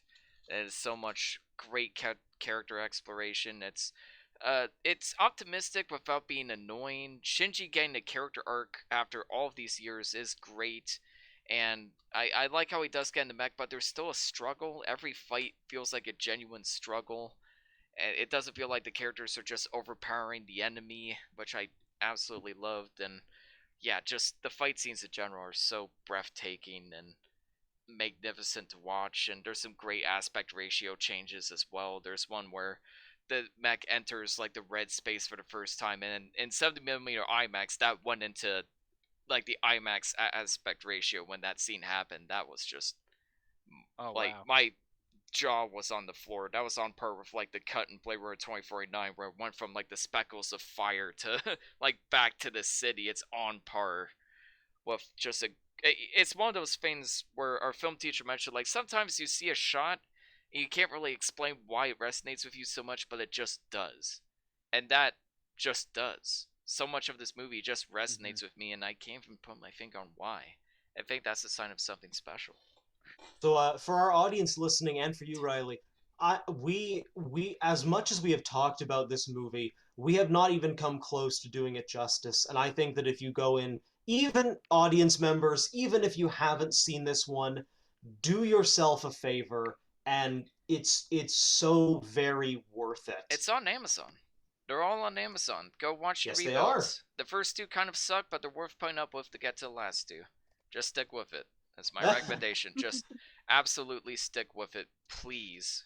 I'm begging you. Oh, yeah. Steven, if you're listening to this, go watch the other rebuilds. I promise you it'll be worth it, and I mean it this time. And Julia, if you're listening, can't wait to hear your feedback on it. She did say she was going to go see them, but she just couldn't make time this week to watch it. Which, man, I can't wait. I can't wait to hear what your thoughts on these are, because these are some good movies. Absolutely. They're worth seeing. I will actually even say one important thing is that for anyone who has not yet seen these movies and still wants to, I think that now that all four of them are available to watch, you're going to have a really good time. Not having to wait a decade for some emotional conclusion. Believe me, it's absolutely. This is the best time now to actually watch these movies. Oh yeah, you will get the immediate satisfaction or emotional catharsis or gratification that we had to hang on to get to, and you can just marathon them. Although I'm pretty sure everyone watching you'll take at least a couple days in between each one of them because it's all a lot to take in. It's a good Um, idea to do that. Yeah, take like no, a like day in between each movie. pace yourself out. You don't have to wait 10 years to watch the last one. But, if you give yourself like a week or something, a breathing room, I think you can get a good simulation of that in. Um, there was some just random things I wanted to bring up that I was thinking about. Please I do. was going to create some parallels in terms of what I know from behind the scenes. Although these are some Western world parallels that maybe don't quite invite comparison, but I thought it was interesting to bring up anyhow. So I know Hideaki Anno is good friends with Hayao Miyazaki, Yep. and Miyazaki has often been compared to Walt Disney, which he would absolutely vehemently hate that comparison if you bring it up. Just but if you look at the types of films he makes, they're like wholesome family films. But he does explore more things than Disney dares Yeah, to, Princess which is Mononoke is so why wholesome. why they've gained some notoriety. There is another pair of directors that I would compare Ono and Miyazaki to. This is also very surface level Western comparison, but I would liken them perhaps a little more to Steven Spielberg and Stanley Kubrick, who both made very different types of films, but had an immense amount of respect for each other and what they made. Steven Spielberg arguably makes more wholesome family stuff, and Anno does very dark things, generally speaking. But they both have an immense amount of respect for each other, and that's probably where the comparison ends. I was going to bring up AI and how Spielberg took that project up after Kubrick died, but there was nothing like that happening here. This was like if Kubrick was able to stay alive and make his own version of AI and was able to come around full circle and mature as a person in doing so. So Huh. there's that. Um, I don't know where that thought was going to. I just thought it was Yeah. an interesting comparison to make. But again, that's very surface level Western comparison. Well, let's rate it, gents. What are we gonna give Evangelion 3.0 plus 1.0? For spawn time. Oh God. Uh, I think I probably gave End of Evangelion like a 9.6. Yep. I might have given it like a higher rating. I would give this one a 10. I think it just edges Nice. over on top because it gives you God that damn. catharsis you needed for those characters. As much as I love End of Evangelion, it does kind of put me in that place every time I watch it, which is a hard place to get out of. But I feel like each time I do, I learn a little more. And this one, you know, this one's like a nice warm hug in comparison. So For sure. it feels much better. Like, hey, not everything's bad, and I can grow and be a better person. And yeah, this is what this film reminds me. Sure. Beautifully said. For me, I could pretend, I could put on the illusion of being objective and unbiased, but I'm not. This movie for me is a 10 out of 10. Being a Nice. guy who had to wait a decade to see some of these characters come into their own and to then finally see such a beautiful iteration of all of these diverging universes and paths and things. Evangelion, Thrice Upon a Time, 3.0 plus 1.0, absolutely worth every hour we had to wait to get this movie. Damn. I'm giving this one a 9.5 out of 10. Should have been nominated for Best Animated Film at the Oscars. What the fuck? And again, what do you expect from the Oscars these days? Especially considering it's the last Evangelion movie. Like, what better way to pay respect than with a surprise Oscar nomination? Oh well, they yeah. think animated films are for kids, anyways. So, what do we know? True. That's the second they said that, and the fact that the slap was the most noteworthy thing from that whole event. It pretty much says how Says much it all. respect the Oscars get Really? these days. Yeah. Now, gang, it wouldn't be Evangelion without a little bit of spice, though. I just finished watching DreamWorks' movie The Bad Guys, which I liked, but here's a genuinely annoying question. How in the absolute hell did DreamWorks and The Bad Guys get a hold of the license for Frank Sinatra's Fly Me to the Moon, but the DVD release of Evangelion could not? And the Netflix version. Oh How? fuck. How did they manage this? Well, money. It is expensive.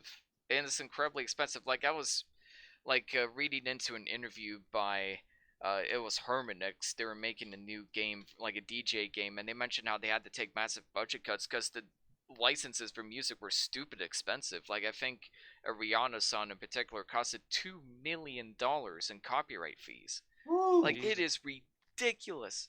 It is nuts how much money they're charging for copyright. It is actually insane. But they gotta get those diamond hot tubs somehow, so I guess I can't judge. And I think No, for that's some music, they charge it by line in the song. Yep. So the more of the song you by want, the more line. expensive it'll be. Yeah, it'll be like Oh, come on. $100,000 a line kind of shit. No, that makes sense. This is what record companies do to try to stay afloat and stay relevant. Because these days, you can be your own, record exec. You can start an indie level and have a viral song and make it from nothing. No guarantees in that. It all depends, if you're in the zeitgeist or the algorithm likes you. But we're in a world where you can make music from your bedroom with minimal equipment, which is, I think, how Billie Eilish and her brother started out, really. And record companies, because there is no longer that, monopoly or stranglehold on the technology to record music. Like, there's a whole legacy with recording studios. I'm a bit of a recording nerd, and I have a lot of respect for how things were done. But you can get away with very little equipment these days and get some really decent sounding music out of it. So they are trying to hang on to, uh, you know, relevancy and money by having these insane prices on copyright and also buying the rights to people's entire catalogs. I think Bruce Springsteen signed over almost the rights for all of his music, which is insane. But that should set him up for life, basically, financially speaking. That's true. But it's, I think we that's a might have whole gone other on topic. a small tangent, though. I think, Riley, what do you think you'd give such a movie? That's a good question. Based on what you guys said, I'm probably either 9.5 or 10. Well, the cat. Think of the The cat. cat. Yeah. Think of the cat. You know what? The cat's worth a 0.5, so I'll just say 10. Yeah, There you go. we did it. I'll include that in No. the final rating. That's our peer pressure coercion trying to get perfect ratings for this movie. Trying to get it in the top Exactly. 10. Hey, thanks for caving in. No. But no, for real, I do think that you'd enjoyed it. I feel bad that I've talked as much as I have about it without having you seen it, but I think you'll enjoy it regardless. So There's I still a can't wait lot to we hear haven't your... even talked about. To Oh be my God, like honest. we could go Oh. on for so long about this. I mean, this whole podcast we've went as long, if not longer, than the last movie. Like Yep. we're 2 hours and 40 something and almost 50 minutes into this now, which is insane. But I feel like we've just barely scratched the surface. I mean, there's all kinds of Yeah. fan theories about what this all means, but I think I've read enough into where I think this means for me and meant for probably the creator of the show. And honestly, I just want to say thank you to Anno for creating this and dedicating as much time into this and putting your whole heart and soul into making it because it's helped me and I think it's helped a bunch of people kind of unweave their own feelings going through life. I feel like the show, I don't know, a lot of people say the show maybe may have made them depressed, but I think it maybe have helped people kind of discover these feelings in themselves that they've had, and the whole journey just going from this to coming through the other side of it and finding some resolve I think is been helpful for a lot of people. Um, and so I want to say thank you. Thank you, Anna. And thank you, Riley and Drew. You were absolutely fantastic guests. Riley, thank you so much for putting so much time aside because of your new apartment. Congratulations. And Drew, you're a very busy animator, so I'm sure you've had to put aside a lot of time and you're a very busy man. Thank you both so much. You've been both fantastic guests once again. Round of applause for you both. Congratulations. It's been a privilege to get to join you guys. Congratulations. Congratulations. Congratulations.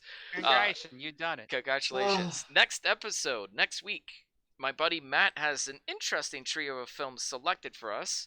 For an episode I'd like to call Sins and Cities. We're talking about the first Sin City, Sin City: A Dame to Kill For, and The Spirit, which looks awful, but I'm looking forward to watching it regardless. Look forward to that. I'm gonna try and get Matt on board since he has nights off now, so fingers crossed, but we'll see what happens. Either way, thank you guys so much for watching, and as always, is it the first day yet? Good night, and stay tuned for Conan. See ya!